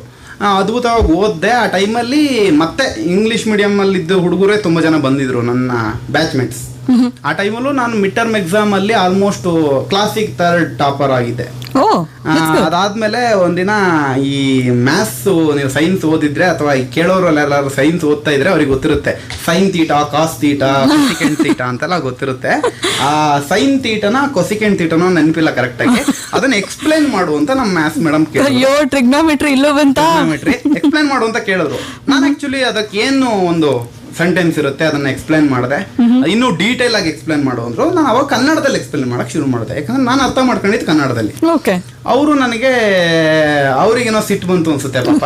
ಆ ಟೈಮಲ್ಲಿ ನನಗೆ ಬಾಯಿ ಬಂದಂಗೆ ಬೈದ್ಬಿಟ್ರು, ಎಲ್ಲಿಂದ ಬಂದ್ಬಿಡ್ತೀರಾ ಹಂಗೆ ಹಿಂಗೆ ಅದು ಇದು ಅಂತ. ನನಗೆ ನಾನು ಸಿಟ್ಟಾಗೋದು ಅಥವಾ ನನಗೆ ಸಿಟ್ಟು ಬರೋದು ಯಾವಾಗ ಅಂದ್ರೆ, ನನ್ನ ಊರಿನ ಬಗ್ಗೆ ಅಥವಾ ನನ್ನ ಹಳ್ಳಿಯ ಬಗ್ಗೆ ಅಥವಾ ನನ್ನ ಮಣ್ಣಿನ ಬಗ್ಗೆ, ನನ್ನ ಭಾಷೆಯ ಬಗ್ಗೆ ಯಾರು ಮಾತಾಡಿದಾಗ ತುಂಬ ಸಿಟ್ಟು ಬರುತ್ತೆ. ನಾನು ಅವರಿಗೆ ವಾಪಸ್ ರಿಯಾಕ್ಟ್ ಮಾಡಿದೆ. ಅವರು ಕ್ಲಾಸಿಂದ ಹೊರಗಡೆ ಹೋದ್ರು. ನಾನು ಇಷ್ಟೇ ಇಂಪ್ಯಾಕ್ಟ್ ಆಗುತ್ತೆ ಅಂತ ಅನ್ಕೊಂಡಿದ್ದೆ. ಅದಾದ್ಮೇಲೆ ಎಕ್ಸಾಮು ಬರುತ್ತೆ, ತುಂಬ ಚೆನ್ನಾಗೇ ಬರುತ್ತೆ. ಕನ್ನಡ ಒಂದ್ಬಿಟ್ಟು ಮತ್ತೆಲ್ಲ ಸಬ್ಜೆಕ್ಟಲ್ಲೂ ನಾನು ಫೇಲ್ ಮಾಡಿದ್ರು. ಅಂದ್ರೆ ಮಿಡ್ ಟರ್ಮ್ ಎಕ್ಸಾಮಲ್ಲಿ ನಾನು 50 ಮಾರ್ಕ್ಸಿಗೆ ಒಂದು 46% ತೆಗೆದೆ. ಅಂದ್ರೆ ಫೈನಲ್ ಎಕ್ಸಾಮಲ್ಲಿ ನಾನು 2-3 ಮಾರ್ಕ್ಸ್ ಕೊಟ್ಟಿದ್ರು, ಅಂದ್ರೆ ಸಿಂಗಲ್ ಡಿಜಿಟ್ ಮಾರ್ಕ್ಸ್ ಕೊಟ್ಟಿದ್ರು. ಮಜಾ ಏನಪ್ಪ ಅಂದ್ರೆ, ಅದಾಗಿ 4 ವರ್ಷಕ್ಕೆ ಅದೇ ಕಾಲೇಜಿಗೆ ನಾನು ಲೆಕ್ಚರರ್ ಆಗಿ ಹೋಗಿದ್ದೆ. ಅದೇಗೆ ಅದನ್ನು ಹೇಳ್ತೀನಿ. ಯಾಕಂದರೆ ನಮ್ಮ ವೀಕ್ಷಕರಿಗೆಲ್ಲರಿಗೂ, ಕೇಳ್ತಿರೋ ವೀಕ್ಷಕರಿಗೆಲ್ಲರಿಗೂ ಒಂದು ಮಾತು, ನಿಮ್ಮ ಮಕ್ಕಳನ್ನ ಎಜುಕೇಷನ್ನು ಅನ್ನೋ ದೃಷ್ಟಿಲಿ ಕಟ್ಟಾಕಬೇಡಿ ದಯವಿಟ್ಟು. ಯಾಕಂದರೆ ಎಜುಕೇಷನ್ನು ಎಲ್ಲವನ್ನೂ ಕೊಡಲ್ಲ. ಮ್ಯಾಕ್ಸಿಮಮ್ ಕೊಟ್ಟರೆ ಒಂದು IT ಕಂಪ್ನಿಲಿ ಒಂದು ಕೆಲಸ, ಒಂದು ಪ್ಯಾಕೇಜು ಕೊಡ್ಬೋದಷ್ಟೇ. ಅದು ಬಿಟ್ಟರೆ ಮತ್ತಿನ್ನೇನೂ ಕೊಡಲ್ಲ. ಯಾಕೆ ಅಂದರೆ ನಾನು ಆ ಕಾಲೇಜಿಂದ ನನ್ನನ್ನು ಫೇಲ್ ಮಾಡಿದಾಗ ಅವ್ರು ಹೇಳಿದ್ದು ಒಂದೇ ಮಾತು ನನಗೆ, ನೀನು TC ಕೊಡ್ತೀನಿ, ನೀನು ಬೇರೆ ಕಡೆ ಸೇರ್ಕೋ, ನೀನು ಪಾಸ್ ಆಗಿರೋ ಸರ್ಟಿಫಿಕೇಟೇ ಕೊಡ್ತೀನಿ, ಬೇರೆ ಕಡೆ ಸೇರ್ಕೋ ಅಂತ. ನಾನು ಅವತ್ತು ಹಳ್ಳಿಯಿಂದ ಬಂದಿದ್ದೆ, ಒಂದು ಸ್ವಾಭಿಮಾನ ಇತ್ತು. ಅದಕ್ಕಿಂತ ಜಾಸ್ತಿ ನಮ್ಮಪ್ಪ ನನಗೆ ಜೀವನ ಮಾಡೋದು ಕಲಿಸ್ಬಿಟ್ಟಿದ್ರು, ಯಾರ ಮುಂದೆನೂ ತಲೆ ಒಡ್ಬೇಡ ಅಂತ. ನೀವು ಯಾಕೆ ಪಾಸ್ ಮಾಡಿ ಯಾಕೆ ಕೊಡ್ತೀರಾ, ಈಗ ಅನೌನ್ಸ್ ಮಾಡಿದಿರಲ್ಲ ಫೇಲು ಅಂತ, ಅದನ್ನೇ ಕೊಡಿ, ನಾನು ಬೇರೆ ಕಡೆ ಹೋಗ್ತೀನಿ ಅಂತ ಹೇಳಿ ಡೈರೆಕ್ಟಾಗಿ ಎಕ್ಸಾಮ್ ಕಟ್ಟಿದೆ ನಾನು PUC. ಡೈರೆಕ್ಟಾಗಿ ಎಕ್ಸಾಮ್ ಕಟ್ಟಿ ಆ ಟೈಮಲ್ಲಿ ಡೈರೆಕ್ಟಾಗಿ ಎಕ್ಸಾಮ್ ಕಟ್ಟಿದಾಗ ಹೈಯೆಸ್ಟ್ ಪರ್ಸೆಂಟೇಜು ನಂದಿತ್ತು. ಅಷ್ಟು ನೀಟಾಗಿ ಓದಿದೆ ನಾನು. ಅದಾದ್ಮೇಲೆ ನಾನು ಡಿಗ್ರಿ ಮಾಡಕ್ ಶುರು ಮಾಡಿದೆ. ಆ ಟೈಮಲ್ಲಿ ನಾನು ಥಿಯೇಟರ್ನು ಕೂಡ ಅಟ್ ದ ಸೇಮ್ ಟೈಮ್ ಮಾಡ್ತಾ ಇದ್ದೆ, ನಾಟಕ ಅದು ಇದು ಬಿಡ್ಲಿಲ್ಲ ನಾನು. ಅದಾಗಿ ನನ್ನ ಸೆಕೆಂಡ್ ಇಯರ್ ಡಿಗ್ರಿ ಟೈಮಲ್ಲಿ ಅದೇ ಕಾಲೇಜಿಂದ, ಕಾಲೇಜ್ ಹೆಸರುಗಳೆಲ್ಲ ಬೇಡ, ಅದೇ ಕಾಲೇಜಿಂದ ಫೋನ್ ಬಂತು, ಸರ್ ಹಿಂಗೊಂದು ನಾಟಕ ಮಾಡಿಸ್ಬೇಕಿತ್ತು, ಬರ್ತೀರಾ ಅಂತ. ಖಂಡಿತ. ಯಾರಿಗೆ ಅಂದರೆ PU ಸ್ಟೂಡೆಂಟ್ಸಿಗೆ ಅಂದರು. ಖಂಡಿತ ಬರ್ತೀನಿ ಅಂದೆ. ಅದೇ ಕಾಲೇಜಿಗೆ ಹೋದೆ, ಅದೇ ಪ್ರಿನ್ಸಿಪಲ್ ಇದ್ರು, ಅದೇ ಮ್ಯಾನೇಜ್ಮೆಂಟ್ ಇತ್ತು, ಆದ್ರೆ ಆ ಮೇಡಮ್ ಇರಲಿಲ್ಲ. ಆಯ್ತಾ. ಅಲ್ಲಿ ನಾಟಕನೂ ಹೇಳ್ಕೊಟ್ಟಾದ್ಮೇಲೆ ಕೊನೆಯ ದಿನ ನಾನು ಅದನ್ನ ಎಲ್ಲೋ ತೋರ್ಸ್ಕೊಳಕ್ಕೂ ಹೋಗ್ಲಿಲ್ಲ ಅವರಿಗೆ, ನೀವು ಹಿಂಗೆ ಮಾಡಿದ್ರಿ ನಂಗೆ ಅಂತ. ಯಾಕಂದ್ರೆ ದ್ವೇಷಕ್ಕೋಸ್ಕರ ನಾನು ಏನೂ ಮಾಡೇ ಇಲ್ಲ. ಹೋದೆ, ಅದೇ ಕಾಲೇಜಲ್ಲಿ ನಾಟಕ ಮಾಡಿಸ್ದೆ ಮಕ್ಕಳಿಗೆ. ಅಲ್ಲಿ ಹೆಚ್ಚು ಕಮ್ಮಿ ನನಗೆ ನನ್ನ ಒಂದಿಷ್ಟು ಸ್ಟೂಡೆಂಟ್ಸ್ ಸಿಕ್ಕರು ನನಗೆ. ಇವತ್ತಿಗೂ ಅದ್ರಲ್ಲಿ ತುಂಬಾ ಜನ ಸ್ಟೂಡೆಂಟ್ಸ್ ನನ್ನ ಜೊತೆಗೆ ಇದ್ದಾರೆ. ಮಾಡಿಸಿದೆ. ಅದಾದ್ಮೇಲೆ ಲಾಸ್ಟಿಗೆ ಹೇಳಿ ಬಂದೆ, ಸರ್ ನಾನು ನಿಮ್ಮ ಕಾಲೇಜಿನ ಹಳೆ ಸ್ಟೂಡೆಂಟು ಅಂತ. ಅವ್ರು ಅದನ್ನ ಎಷ್ಟು ಹೆಮ್ಮೆಯಿಂದ ಹೇಳ್ಕೊಂಡ್ರು ಅಂದ್ರೆ, ಎಲ್ಲ ಗ್ಯಾದರ್ ಮಾಡಿದಾಗ, ಇವನು ನಮ್ಮ ಸ್ಟೂಡೆಂಟ್ ಕಂಡ್ರಪ್ಪ, ನೋಡ್ರಿ ಇವನ್ ತರ ಬೆಳೀರಿ ಅಂದ್ರು. ನನಗೆ ಒಳಗೊಳಗೆ ನಗು ಬರ್ತಾ ಇತ್ತು. ಆದ್ರೂ ಇರ್ಲಿ ಬಿಡು ಅಂತೇಳಿ ಬಂದೆ. ಹಂಗೆ ಅದಾದ್ಮೇಲೆ ಆ ಮೇಡಮ್ ಕೂಡ ಸಿಕ್ಕರು ನನಗೆ. ಲೈಕ್ ನಾವೊಂದು ಶಿವಮೊಗ್ಗದಲ್ಲಿ ಸಮ್ಮರ್ ಕ್ಯಾಂಪ್ ಮಾಡ್ತಿದ್ವಿ ಮಕ್ಕಳಿಗೆ, ರಂಗಜಾತ್ರೆ ಅಂತ. ಆ ಕ್ಯಾಂಪಲ್ಲಿ ಅದೇ ಮೇಡಮಿನ ಮಕ್ಕಳನ್ನ ನನ್ನ ಕ್ಯಾಂಪಿಗೆ ಸೇರಿಸಿದ್ರು. ನಾವು ಅದರಲ್ಲಿ ಅಪ್ಪ ಅಮ್ಮಂಗೆ ಒಂದು ಲೆಟ್ರ್ ಬರೆಯಕ್ಕೆ ಹೇಳ್ತೀವಿ ಮಕ್ಕಳಿಗೆ. ಯಾಕಂದ್ರೆ ನಿಮ್ಗೇನು ಅನ್ಸುತ್ತೆ ನಿಮ್ಮ ಅಪ್ಪ ಅಮ್ಮನ ಬಗ್ಗೆ ಬರೀರಿ, ನಿಮ್ಮ ಅಪ್ಪ ಅಮ್ಮಂಗೆ ನಾವು ಕೊಡಲ್ಲ ಅಂತೀವಿ. ಪಾಪ ಅವ್ರ ಮಕ್ಕಳು ಕನ್ನಡದಲ್ಲಿ ಬರೆಯಕ್ಕೆ ಹೇಳಿರ್ತೀವಿ ನಾವು. ಯಾಕಂದ್ರೆ ನೀನು ಯಾವ ಮಾತೃಭಾಷೆ ನಿಂದು ಅದ್ರಲ್ಲಿ ಬರೀ ಅಂತ. ಕನ್ನಡ, ತಮಿಳು ಯಾವುದಾದ್ರೂ ಬರೀ, ನಿನ್ನ ಮಾತೃಭಾಷೆಯಲ್ಲಿ ಬರೀ. ಯಾಕಂದ್ರೆ ಮಾತೃಭಾಷೆಯಲ್ಲಿ ಮಾತ್ರ ನಮ್ಮ ಭಾವನೆಗಳನ್ನು ಹೊರಗಡೆ ಸಾಧ್ಯ ಆಗೋದು ಅಂತ. ಪಾಪ ಅವ್ರ ಮಕ್ಳಿಗೆ ಕನ್ನಡ ಬರೆಯಕ್ಕೆ ಬರ್ತಿರ್ಲಿಲ್ಲ. ಆಮೇಲೆ ನಾನು ಹೇಳ್ಕೊಟ್ಟೆ ಅವ್ರಿಗೆ ಕನ್ನಡ ಬರೆಯೋದು. ಲೈಫ್ನ ಟರ್ನಿಂಗ್ ಪಾಯಿಂಟ್ ಅನ್ನೋದನ್ನೇ, ಎಲ್ಲಿ ಯಾವ ಬದುಕು ಯಾವ ಥರ ನಮಗೆ ಉಡುಗೊರೆ ಕೊಡುತ್ತೋ ಹೇಳೋಕ್ಕಾಗಲ್ಲ. ಸೊ ಒಂದು ಹಾಡು, ಈ ಹಾಡಿನ ನಂತರ ಮತ್ತಷ್ಟು ಮಾತುಕತೆನಲ್ಲಿ ಮತ್ತೆ ನಿಮ್ಮ ಜೊತೆ ಆಗ್ತೀನಿ. ಸ್ನೇಹಿತರೆ, ನಯನ್ ನಾರಹಳ್ಳಿ ಅವ್ರ ಹತ್ರ ಮಾತಾಡ್ತಾ ನಿಮ್ಮ ಬಾಲ್ಯಕ್ಕೆ ನೀವು ವಾಪಸ್ ಹೋಗ್ಬಿಟ್ಟಿದ್ರೆ ಕಮ್ ಬ್ಯಾಕ್. ಮೆಸೇಜ್ಗಳೇನಾದ್ರು ಮಾಡೋದಾದ್ರೆ, ಪ್ರಶ್ನೆಗಳೇನಾದ್ರೂ ಕೇಳೋದಾದ್ರೆ ಮೆಸೇಜ್ ಮಾಡಿ 9480901013 ನಮ್ಮ ನಂಬರ್. ಹಾಡಿನ ನಂತರ ವಾಪಸ್ ಆಗ್ತೀವಿ. Still up to FM rainbow. Hat trick hero Shivanna ವಿಭಿನ್ನ ಪಾತ್ರದಲ್ಲಿ ಮೊಟ್ಟ ಮೊದಲ ಬಾರಿಗೆ ಕಾಣಿಸಿಕೊಂಡಿರುವ ಚಿತ್ರ Kavacha. I am blind, not weak. ಇದೇ ಏಪ್ರಿಲ್ 5ರಂದು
ವಿಭಿನ್ನ ಪಾತ್ರದಲ್ಲಿ ಮೊಟ್ಟ ಮೊದಲ ಬಾರಿಗೆ ಕಾಣಿಸಿಕೊಂಡಿರುವ ಚಿತ್ರ ಕವಚ. I am blind, not weak. ಇದೇ ಏಪ್ರಿಲ್ 5ರಂದು ರಾಜ್ಯಾದ್ಯಂತ ಬಿಡುಗಡೆ. Akashvani FM rainbow musically years. HMA cinemas ನಿರ್ಮಾಣದ ಹ್ಯಾಟ್ರಿಕ್ ಹೀರೋ ಶಿವಣ್ಣ ವಿಭಿನ್ನ ಪಾತ್ರದಲ್ಲಿ ಮೊಟ್ಟ ಮೊದಲ ಬಾರಿಗೆ ಕಾಣಿಸಿಕೊಂಡಿರುವ ಚಿತ್ರ ಕವಚ. ಇದೇ ಏಪ್ರಿಲ್ 5ರಂದು ರಾಜ್ಯಾದ್ಯಂತ ಬಿಡುಗಡೆ. ಕರ್ನಾಟಿಕ್ ಫಿಲ್ಮ್ಸ್ ರವರ ಮಧು ಚಂದ್ರ ನಿರ್ದೇಶನದಲ್ಲಿ ಕಾರ್ತಿಕ್ ಚಂದ್ರ, ಪಲ್ಲವಿ ರಾಜ್, ಐಶ್ವರ್ಯ ಅಭಿನಯದ ಗ್ಯಾಂಗ್ಸ್ಟರ್ ಮೂವಿ ರವಿ ಹಿಸ್ಟ್ರಿ ರಾಜ್ಯಾದ್ಯಂತ ಯಶಸ್ವಿ ಪ್ರದರ್ಶನ. Akashvani FM rainbow musically years. ಹೌದು, ಇದು musical yours Akashvani FM rainbow. ನಮ್ಮ ಜೊತೆನಲ್ಲಿ ನಯನ್ ಅರೆಹಳ್ಳಿ ಅವ್ರ ಜೊತೆಗಿನ ಮಾತುಕತೆ ಮುಂದುವರಿತಾ ಇದೆ. ನಯನ್, ನೀವು ಹೇಳ್ತಾ ಇದ್ರಿ ಯಕ್ಷಗಾನ ಕಲ್ತಿದ್ದು, ಹಾಗೇನೆ ನಿಮ್ಮ ಕಾಲೇಜ್ನಲ್ಲಿ ಆದಂತಹ ಒಂದು ಸಣ್ಣ ಇನ್ಸಿಡೆಂಟ್ ಹೇಗೆ ನಿಮ್ಗೆ ಇನ್ಸ್ಪೈರ್ ಆಯ್ತು, ಆ ಕಾರಣನೇ ಇಟ್ಕೊಂಡು ನೀವು ಹೇಗೆ ಚಾಲೆಂಜ್ ಆಗಿ ತಗೊಂಡ್ರಿ ಲೈಫ್ನ ಅಂತ. ಜೊತೆಗೆ ಕನ್ನಡದ ಬಗ್ಗೆ ನಿಮ್ಗಿರುವಂತಹ ಪ್ರೀತಿ ಬಗ್ಗೆ ಕೂಡ ಹೇಳ್ತಾ ಇದ್ರಿ. ಇತ್ತೀಚೆಗೆ ಕನ್ನಡದಲ್ಲಿ ವಿಭಿನ್ನವಾದಂತಹ ಕಥೆಗಳು, ಹೊಸ ರೀತಿಯ ಕಲಾವಿದರು, ಹಾಗೇನೆ ಹೊಸ ರೀತಿಯ ಎಕ್ಸ್ಪೆರಿಮೆಂಟ್ಗಳನ್ನ ನಾವು ನೋಡೋದಕ್ಕೆ ಸಿಗ್ತಾ ಇದೆ. ಮುಂದೊಂದಿನ ನೀವು ಕೂಡ ಸ್ವತಂತ್ರ ನಿರ್ದೇಶಕ ಆಗ್ಬೇಕು ಅಂತ ಆಸೆ ಹೊತ್ತಿರೋರು. ಏನ್ ಹೇಳಕ್ ಇಷ್ಟಪಡ್ತೀರಾ? ಈ ಸಿನಿಮಾ ಹೇಗ್ ಮಾಡ್ಬೇಕು ಅನ್ಕೊಂಡಿದ್ದೀರಾ? ಏನ್ ನಿಮ್ ಕನ್ಸು? ಸಿನಿಮಾ ಮುಂದೊಂದಿನ ಅಂತಲ್ಲ, ಈ ಸೆಪ್ಟೆಂಬರ್ ಅಕ್ಟೋಬರ್ ಅಲ್ಲಿ ನನ್ನ ಸಿನಿಮಾ ಶೂಟಿಂಗ್ ತುಂಬಾ ದಿನ ಕಾಯೋ ಅಗತ್ಯ ಇಲ್ಲ. ಈ ಸೆಪ್ಟೆಂಬರ್ ಅಕ್ಟೋಬರ್ ಅಲ್ಲಿ ಸಿನಿಮಾ ಶೂಟಿಂಗ್ ಹೋಗ್ತಿದೀವಿ. ಅದಾದ ನಂತರ ಮುಂದಿನ ವರ್ಷದಲ್ಲಿ 2020ನೇ ಇಸ್ವಿಲಿ ಅದು ರಿಲೀಸ್ ಕೂಡ ಆಗತ್ತೆ. ಹಾಗಂತೇಳಿ ಇದು ಯಾವುದೋ ಸ್ಟಾರ್ಗಳನ್ನ ಇಟ್ಕೊಂಡು ಅಥವಾ ಈ ತರದ್ದು ಸಿನಿಮಾ ಅಲ್ಲ, ಒಂದು ಎಕ್ಸ್ಪೆರಿಮೆಂಟಲ್ ಸಿನಿಮಾನೇ ಇದು. ನಮ್ಮಲ್ಲಿ ಒಂದು ಭ್ರಮೆಯಲ್ಲಿದ್ದಾರೆ ಅಂದ್ರೆ ಎಕ್ಸ್ಪೆರಿಮೆಂಟಲ್ ಸಿನಿಮಾ ಅಂದ ಕೂಡಲೇ ಅದ್ರಲ್ಲಿ ಎಂಟರ್ಟೈನ್ಮೆಂಟ್ ಇರಲ್ಲ ಅಂತ, ಅಥವಾ ಕಮರ್ಷಿಯಲ್ ಫಿಲಮ್ ಅಂದರೆ ಎಂಟರ್ಟೈನ್ಮೆಂಟ್ ಇದೆ ಅಂತ. ಆ್ಯಕ್ಚುಲಿ ಇವೆರಡೂ ತಪ್ಪು. ಸಿನಿಮಾ ಅನ್ನೋದು ಒಬ್ಬ ಪ್ರೇಕ್ಷಕ ಅದನ್ನು ನೋಡಕ್ಕೆ ಬರ್ತಾನೆ ಅಂದರೆ ಆತ ಅದಕ್ಕೋಸ್ಕರ ಒಂದು 4-5 ಅವರ್ ಮಿನಿಮಮ್ ಡೆಡಿಕೇಟ್ ಮಾಡಿರ್ತಾನೆ. ಆತ ಬಂದು ಆ ಸಿನಿಮಾ ನೋಡಿದಾಗ ಖುಷಿ ಪಡಿಸ್ಬೇಕು. ಒಂದು ಸಿನಿಮಾ ಒಬ್ಬ ಆಡಿಯನ್ಸನ್ನು ನಗಿಸ್ಬೇಕು, ಅಳಿಸ್ಬೇಕು, ಅದು ಎಲ್ಲದಕ್ಕಿಂತ ಜಾಸ್ತಿ ಯೋಚನೆಗೆ ಹಚ್ಚಿಸ್ಬೇಕು ಅಂತ. ತುಂಬ ಯೋಚನೆಗೆ ಹಚ್ಚೋದ ಅಂತಲ್ಲ, ಅಟ್ಲೀಸ್ಟ್ ಆ ವಿಷಯದ ಬಗ್ಗೆ ಒಂದಿಷ್ಟು ಯೋಚನೆ ಮಾಡಂಗಿದ್ರೆ ಆ ಸಿನಿಮಾನ ಖಂಡಿತ ನಮ್ಮ ಜನ ಒಪ್ತಾರೆ. ಯಾಕಂದ್ರೆ ಕನ್ನಡದಲ್ಲಿರುವಂತ ಪ್ರೇಕ್ಷಕರು ಬೇರೆ ಯಾವ ಭಾಷೆಯಲ್ಲೂ ಇಲ್ಲ. ಹಾಗೆ ನೋಡಿದ್ರೆ ಕನ್ನಡದಲ್ಲಿ ಆ ಥರದ ಸಿನಿಮಾಗಳು ಬರ್ತಿಲ್ಲ ಅನ್ನೋದು ತಪ್ಪು ಹೊರತು ನಮ್ಮ ಪ್ರೇಕ್ಷಕರನ್ನು ದೂರಿದ್ರೆ ತಪ್ಪು, ಖಂಡಿತ ತಪ್ಪೋದು. ಯಾಕಂದ್ರೆ ನಮ್ಮ ಪ್ರೇಕ್ಷಕರು ಎಲ್ಲ ಭಾಷೆಯ ಸಿನಿಮಾಗಳನ್ನು ನೋಡಿ ಇಷ್ಟಪಡ್ತಾರೆ, ಎಲ್ಲ ಭಾಷೆಯಲ್ಲಿ ಬಂದಿರತಕ್ಕಂಥ ಒಳ್ಳೆ ಸಿನಿಮಾ ನೋಡ್ತಾರೆ. ತುಂಬ ಜನ ಏನು ಮಾಡ್ತಾರೆ, ಆಡಿಯನ್ಸ್ ತಾಣಲ್ಲ ಸಿನಿಮಾನ, ನಾವು ಹಿಂಗೆ ಕೊಟ್ರೆ ಆಡಿಯನ್ಸ್ ತಾಣಲ್ಲ ಅನ್ನೋ ಇದರಲ್ಲಿ ಇರ್ತಾರೆ. ನಾವು ಸಿನಿಮಾದ ಹಲವಾರು ಜನ ಸಿನಿಮಾ ಸ್ನೇಹಿತರ ಜೊತೆ ಮಾತಾಡೋಷ್ಟಿಗೂ ಕೂಡ ಇಲ್ಲ, ಇದನ್ನ ಕಮರ್ಷಿಯಲ್ ಆಗಿ ಹೇಳು, ಇದನ್ನ ಬೇರೆ ಥರ ಹೇಳು, ಇದನ್ನ ಈ ಥರ ಹೇಳು, ಈ ಥರದ ಮಾತುಗಳು ಬರ್ತಾ ಇರುತ್ತೆ. ಬಟ್ ಅದು ನನ್ನ ಪ್ರಕಾರ ಅವೆಲ್ಲ ತಪ್ಪು. ಯಾಕಂದರೆ ನಮ್ಮ ಜನ ಒಳ್ಳೆದನ್ನ ಒಳ್ಳೆ ರೀತಿಯಲ್ಲಿ ಕೊಟ್ಟಾಗ ಖಂಡಿತ ತಾಂತಾರೆ. ಅದಕ್ಕೆ ಕಮರ್ಷಿಯಲ್ ಆಗಿ 2 ಫೈಟು 4 ಸಾಂಗು ಬೇಕು ಅಂತಿಲ್ಲ. ಒಳ್ಳೆ ಸಿನಿಮಾಗಳನ್ನು ಬಂದಾಗ ನಮ್ಮ ಜನ ತಾಂತಾರೆ. ಈವನ್ ಹಂಗೆ ನೋಡಿದ್ರೆ ನಮ್ಮ ಸಿನಿಮಾನು ಕೂಡ ತುಂಬ ಒಳ್ಳೆ ಸಿನಿಮಾ ಕೊಡಬೇಕು ಅಂತ ಯೋಚನೆ ಇದೆ. ಯಾಕಂದರೆ ನಾನು ಈ ಸಿನಿಮಾ ಇಂಡಸ್ಟ್ರಿಗೆ ಬಂದಿರೋದು ಒಬ್ಬ ಸ್ಟಾರ್ ಆಗಬೇಕು ಅಂತ ಅಲ್ಲ, ಅಥವಾ ಹೆಸರು ಮಾಡಬೇಕು, ತುಂಬ ಒಳ್ಳೆ ಹೆಸರು ಮಾಡಬೇಕು ಅನ್ನೋ ಕಾರಣಕ್ಕೂ ಅಲ್ಲ. ಏನು, ನನಗೆ ಸಿನಿಮಾ ಅಂದರೆ ಇಷ್ಟ, ನನಗೆ ಆರ್ಟ್ ಅಂದರೆ ಇಷ್ಟ. ನಾನು ನಾಟಕದ ಮುಖಾಂತರ 1000 ಆಡಿಯನ್ಸಿಗೆ ತಲುಪಿಸ್ತಾ ಇದ್ದೆ ಒಂದಿಷ್ಟು ವಿಷಯಗಳನ್ನು. ಸಿನಿಮಾ ಆದರೆ ಅದನ್ನು 5 ಲಕ್ಷ 10 ಲಕ್ಷ 20 ಲಕ್ಷ 1 ಕೋಟಿ ಜನಕ್ಕೆ ತಲುಪಿಸ್ಬೋದು, ಕನ್ನಡಿಗರಿಗೆ ಎಲ್ಲರಿಗೂ ತಲುಪಿಸ್ಬೋದು. ಅದೇ ನಾನು ನಾಟಕ ಮಾಡ್ಕೊಂಡು ಎಲ್ಲರಿಗೂ ತಲುಪ್ಸೋಕ್ಕಾಗಲ್ಲ. ಹಂಗೆ ನೋಡಿದ್ರೆ ನಾಟಕ ಒಂದು ಸ್ಮಾಲ್ ಸ್ಕೇಲಲ್ಲಿ ತಲುಪಿಸ್ಬೋದು ಅಂತ ಅಂದ್ಕೊಂಡ್ರೆ ಸಿನಿಮಾ ದೊಡ್ಡ ಸ್ಕೇಲಲ್ಲಿ ತಲುಪಿಸ್ಬೋದು. ಹಾಗಾಗಿ ಸಿನಿಮಾ ಮಾಡಬೇಕು, ಅದನ್ನು ಒಂದಿಷ್ಟು ಖುಷಿ ಪಡಿಸೋಂಗೆ ಮಾಡಬೇಕು ಅಂತ ಅಷ್ಟೇ. ಓಕೆ, ಮತ್ತಷ್ಟು ಮಾತಾಡೋಣ. Akashvani FM rainbow musically yours. Akashvani FM rainbow musically years.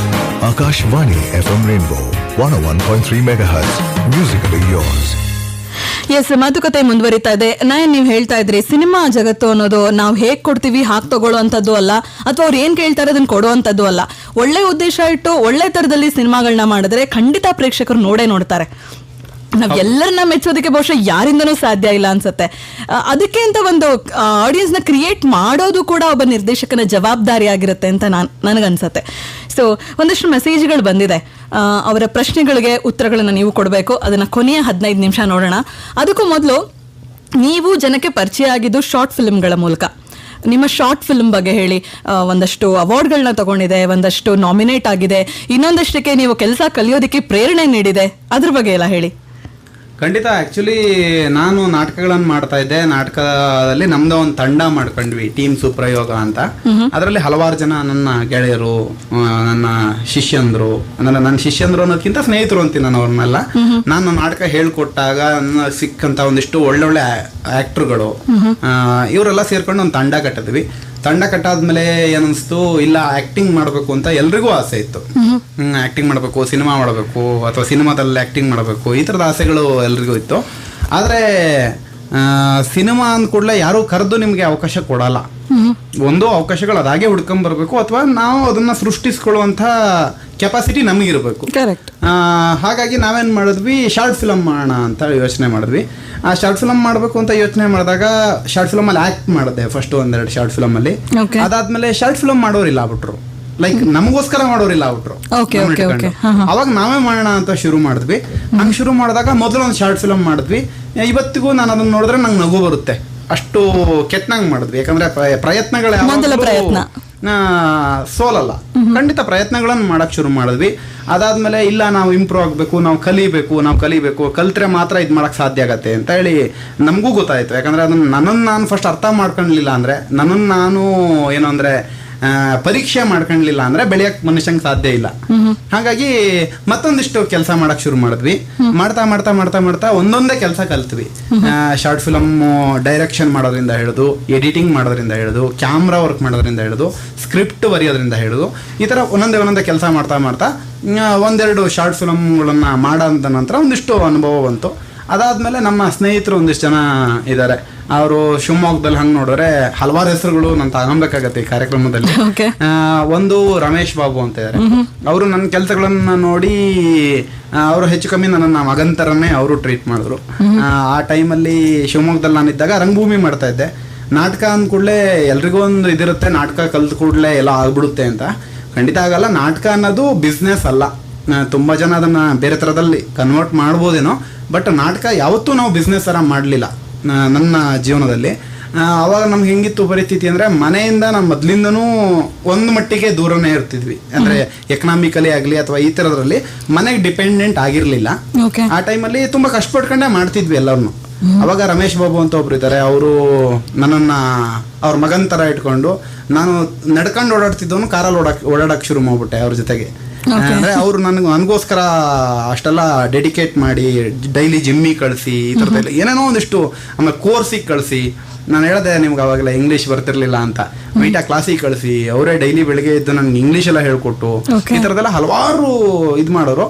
ಹಂಗೆ ನೋಡಿದ್ರೆ ರಮೇಶ್ ಬಾಬು ಅವ್ರು ಯಾರು ಕೇಳಿದ್ರೆ ನಂಗೆ ಬ್ಲಡ್ ರಿಲೇಷನ್ ಖಂಡಿತ ಅಲ್ಲ, ಅಥವಾ ನನ್ನ ಫ್ರೆಂಡ್ ಅಲ್ಲ, ಅವ್ರಿಗೆ 60 ವರ್ಷ ಅವರಿಗೆ. ಈ ಥರದವರೆಲ್ಲ ನನಗೆ ಜೀವನದಲ್ಲಿ ನಮ್ಮ ಒಳ್ಳೆತನಕ್ಕೆ ಜನ ಸಿಗ್ತಾರೆ ಅನ್ನೋ ಥರದಲ್ಲಿ ಹೇಳಬೇಕು ಅಂದರೆ, ನಮ್ಮ ಕೆಲಸ ನಾವು ನಿಯತ್ತಾಗಿ ಮಾಡ್ತಾ ಇದ್ರೆ ಎಲ್ಲವೂ ಬರುತ್ತೆ. ಕಾಯ್ಬೇಕಷ್ಟೇ, ತಾಳ್ಮೆ ಇರಬೇಕು. ನನ್ನ ವಯಸ್ಸಿನ ಹುಡುಗರಿಗೆ ಅದು ಇರಲ್ಲ ಅಷ್ಟೇ. ಆ ಥರ ಆಯಿತು. ಅದಾದ ನಂತರ ಹರ್ಷ ಕಾಮತ್ ಅಂತ ಒಬ್ರು ಸ್ನೇಹಿತರು, ಅವರು ಕೂಡ ಅಷ್ಟೇ. ನನಗಿರೋ ಸ್ನೇಹಿತರೆಲ್ಲ ನನ್ನ ವಯಸ್ಸಿಗಿಂತ ದೊಡ್ಡವರು ಅಥವಾ ನನಗಿಂತ ಚಿಕ್ಕವರು. ನನ್ನ ವಯಸ್ಸಿನವರು ಬಹಳ ಜನ ಸ್ನೇಹಿತರು ಈಗ ಯಾರೂ ಇಲ್ಲ ನನ್ನ ಜೊತೆಗೆ. ಯಾಕಂದ್ರೆ ಎಲ್ಲರಿಗೂ ಕೂಡ ಒಂದು ಬೇರೆ ತರದ ಮೆಂಟಾಲಿಟಿ ಇರುತ್ತೆ. ನನ್ನ ಮೆಂಟಾಲಿಟಿ ಬೇರೆ ತರ ಇದೆ. ಅವ್ರು ತಪ್ಪು ಅಂತ ನಾನು ಹೇಳಲ್ಲ. ನನ್ನ ಕಾಲೇಜ್ ಫ್ರೆಂಡ್ಸು ಅಥವಾ ನನ್ನ ಸ್ಕೂಲ್ ಫ್ರೆಂಡ್ಸು ಇವ್ರದ್ದು ತಪ್ಪು ಅಂತ ನಾನು ಹೇಳಲ್ಲ. ಅವ್ರ ಮೆಂಟಾಲಿಟಿ 24 ವರ್ಷದ ಒಬ್ಬ ಹುಡುಗಂಗೆ ಏನಿರ್ಬೇಕು ಅದು ಕರೆಕ್ಟ್ ಆಗಿರುತ್ತೆ. ಬಟ್ ನಾನೇ ಎಲ್ಲೋ ಜಾಸ್ತಿ ಯೋಚನೆ ಮಾಡ್ತೀನಿ ಅಂತ ಅನ್ಸಲ್ಲ. ನನಗೆ ಫ್ರೆಂಡ್ಸ್ ಹೆಂಗಿದ್ದಾರೆ ಅಂದ್ರೆ, 6 ವರ್ಷದ ಹುಡುಗರಿಂದ ಹಿಡಿದು 60 ವರ್ಷದವ್ರ ತನಕ ಫ್ರೆಂಡ್ಸ್ ಇದ್ದಾರೆ. ಆದರೆ ನನ್ನ ವಯಸ್ಸಿನವ್ರು ಯಾರು ಫ್ರೆಂಡ್ಸ್ ಇಲ್ಲ. ಇದನ್ನ ನಾನು ನಮ್ಮ ಫ್ರೆಂಡ್ಸ್ ಎಲ್ಲ ನಾವು ಕೂತ್ಕೊಂಡು ಮಾತಾಡ್ತಾ ಅಷ್ಟೊತ್ತಿಗೆ ಇದನ್ನೇ ಹೇಳ್ತಿದ್ವಿ. ಯಾಕಂದರೆ ಶಿವಮೊಗ್ಗದಲ್ಲಿ ಹರ್ಷ ಕಾಮತ್ ಅಂತ ನಾನು ತಗೊಂಡೆ. ಅವರು ನಿನ್ನ ಶಾರ್ಟ್ ಫಿಲಮ್ ಮಾಡು, ಅದಕ್ಕೇನು ಖರ್ಚಾಗುತ್ತೆ ನಾನು ಕೊಡ್ತೀನಿ ಅಂತಂದರು. ಕೇಳಿ ಅಂತ ಒಂದು ಶಾರ್ಟ್ ಫಿಲಮ್ ಮಾಡಿದ್ವಿ. ಅದು ಶಿವಮೊಗ್ಗದಲ್ಲಿ ಅಂಬೆಗಾಲು ಅಂತ ಒಂದು ರಾಜ್ಯ ಮಟ್ಟದೊಂದು ಕಿರುಚಿತ್ರ ಉತ್ಸವ. ಅದರಲ್ಲಿ 3 ಅವಾರ್ಡ್ಗಳಾಯ್ತು ಅದಕ್ಕೆ. ಅದಾದ ನಂತರ ಈಗ ಕೋಡಿ ಅಂತ ಒಂದು ಸಿನಿಮಾ ಮಾಡಿದ್ವಿ. ಸಿನಿಮಾ ಅಂತಾನೆ ಕರಿತೀವಿ ನಾವು, ಯಾಕಂದ್ರೆ ತುಂಬಾ ಸಿನಿಮಾದ ಮಟ್ಟಿಗೆ ಮಾಡಿದ್ವಿ ಅದನ್ನ. ಅದು ಈಗ 4-5 ಇಂಟರ್ನ್ಯಾಷನಲ್ ಫಿಲಂ ಫೆಸ್ಟಿವಲ್ ಅಲ್ಲಿ ಅದಕ್ಕೆ ಅವಾರ್ಡ್ಸ್ಗಳಾಯ್ತು. ಅದರಲ್ಲಿ ಮುಖ್ಯವಾಗಿ ಇನ್ ಶಾರ್ಟ್ ಫಿಲಂ ಫೆಸ್ಟಿವಲ್ ಅಂತ, ಅದು ನ್ಯೂಯಾರ್ಕ್ ಅಲ್ಲಿ, ಅದರಲ್ಲಿ 3-4 ಕ್ಯಾಟಗರಿಲಿ ಅವಾರ್ಡ್ಸ್ ಆಯಿತು. ಎಪಿಸೋಡ್ ಫಿಲಂ ಫೆಸ್ಟಿವಲ್ ಅಂತ ಅದರಲ್ಲಿ ಅವಾರ್ಡ್ಸ್ ಆಯಿತು. ಈಗ ಅದು ದಾದಾ ಸಾಹೇಬ್ ಫಾಲ್ಕೆ ಇಂಟರ್ನ್ಯಾಷನಲ್ ಫಿಲಂ ಫೆಸ್ಟಿವಲ್ಗೆ ಸೆಲೆಕ್ಟ್ ಆಗಿದೆ. ಅದರ ನಂತರ ಇನ್ನೂ ಅದು ಒಂದಿಷ್ಟು ಉತ್ಸವಗಳಿಗೆ ನಾಮಿನೇಷನ್ ಆಗಿದೆ. ಅದು ಇನ್ನು ಆ ಕಾಂಪಿಟೇಷನ್ ಮುಗಿದ್ಮೇಲೆ ಗೊತ್ತಾಗುತ್ತೆ ಏನಾಗುತ್ತೆ ಅಂತ. ಈ ತರ ಕಿರುಚಿತ್ರಗಳ ಜರ್ನಿ ಕಂಟಿನ್ಯೂ ಆಗ್ತವೆ. Super super. ಸೊ ನಿಮ್ಮ ಟೀಮ್ ನಲ್ಲೇ ಇರೋವಂತಹವ್ರೊಬ್ರು, ಅವ್ರು ಯಾರು ಅಂತ ನಿಮ್ಗೆ ಆಗ್ಲೇ ಗೊತ್ತಿದೆ, ನೋಡೋಣ ಅವ್ರು ಏನ್ ಹೇಳ್ತಾರೆ ಅಂತ ಕೇಳೋಣ. ಹಾಯ್ ನಯನಣ್ಣ, ನಮಸ್ಕಾರ. ವಾಯ್ಸಲ್ಲೇ ಗೊತ್ತಾಗಿರುತ್ತೆ ನಾನು ನಿಮ್ಮ ಆಲ್ ಟೈಮ್ ಶಿಷ್ಯ, all time roommate, all time friend, ನಿಮ್ಮ ಕೋ ಡೈರೆಕ್ಟರ್, ಎಲ್ಲದಕ್ಕಿಂತ ಹೆಚ್ಚಾಗಿ ಒಬ್ಬ ಪ್ರೀತಿಯ ತಮ್ಮ ಭರತ್ ಅಂತ. ಸರ್ ಅಂತ ಕರ್ಕೊಂಡು ನಿಮ್ಮ ಪರಿಚಯ ಆಗಿದ್ದು ಇವತ್ತು ಏನೋ ಅನ್ನೋ ಮಟ್ಟಕ್ಕೆ ಬೆಳೆದಿದೆ.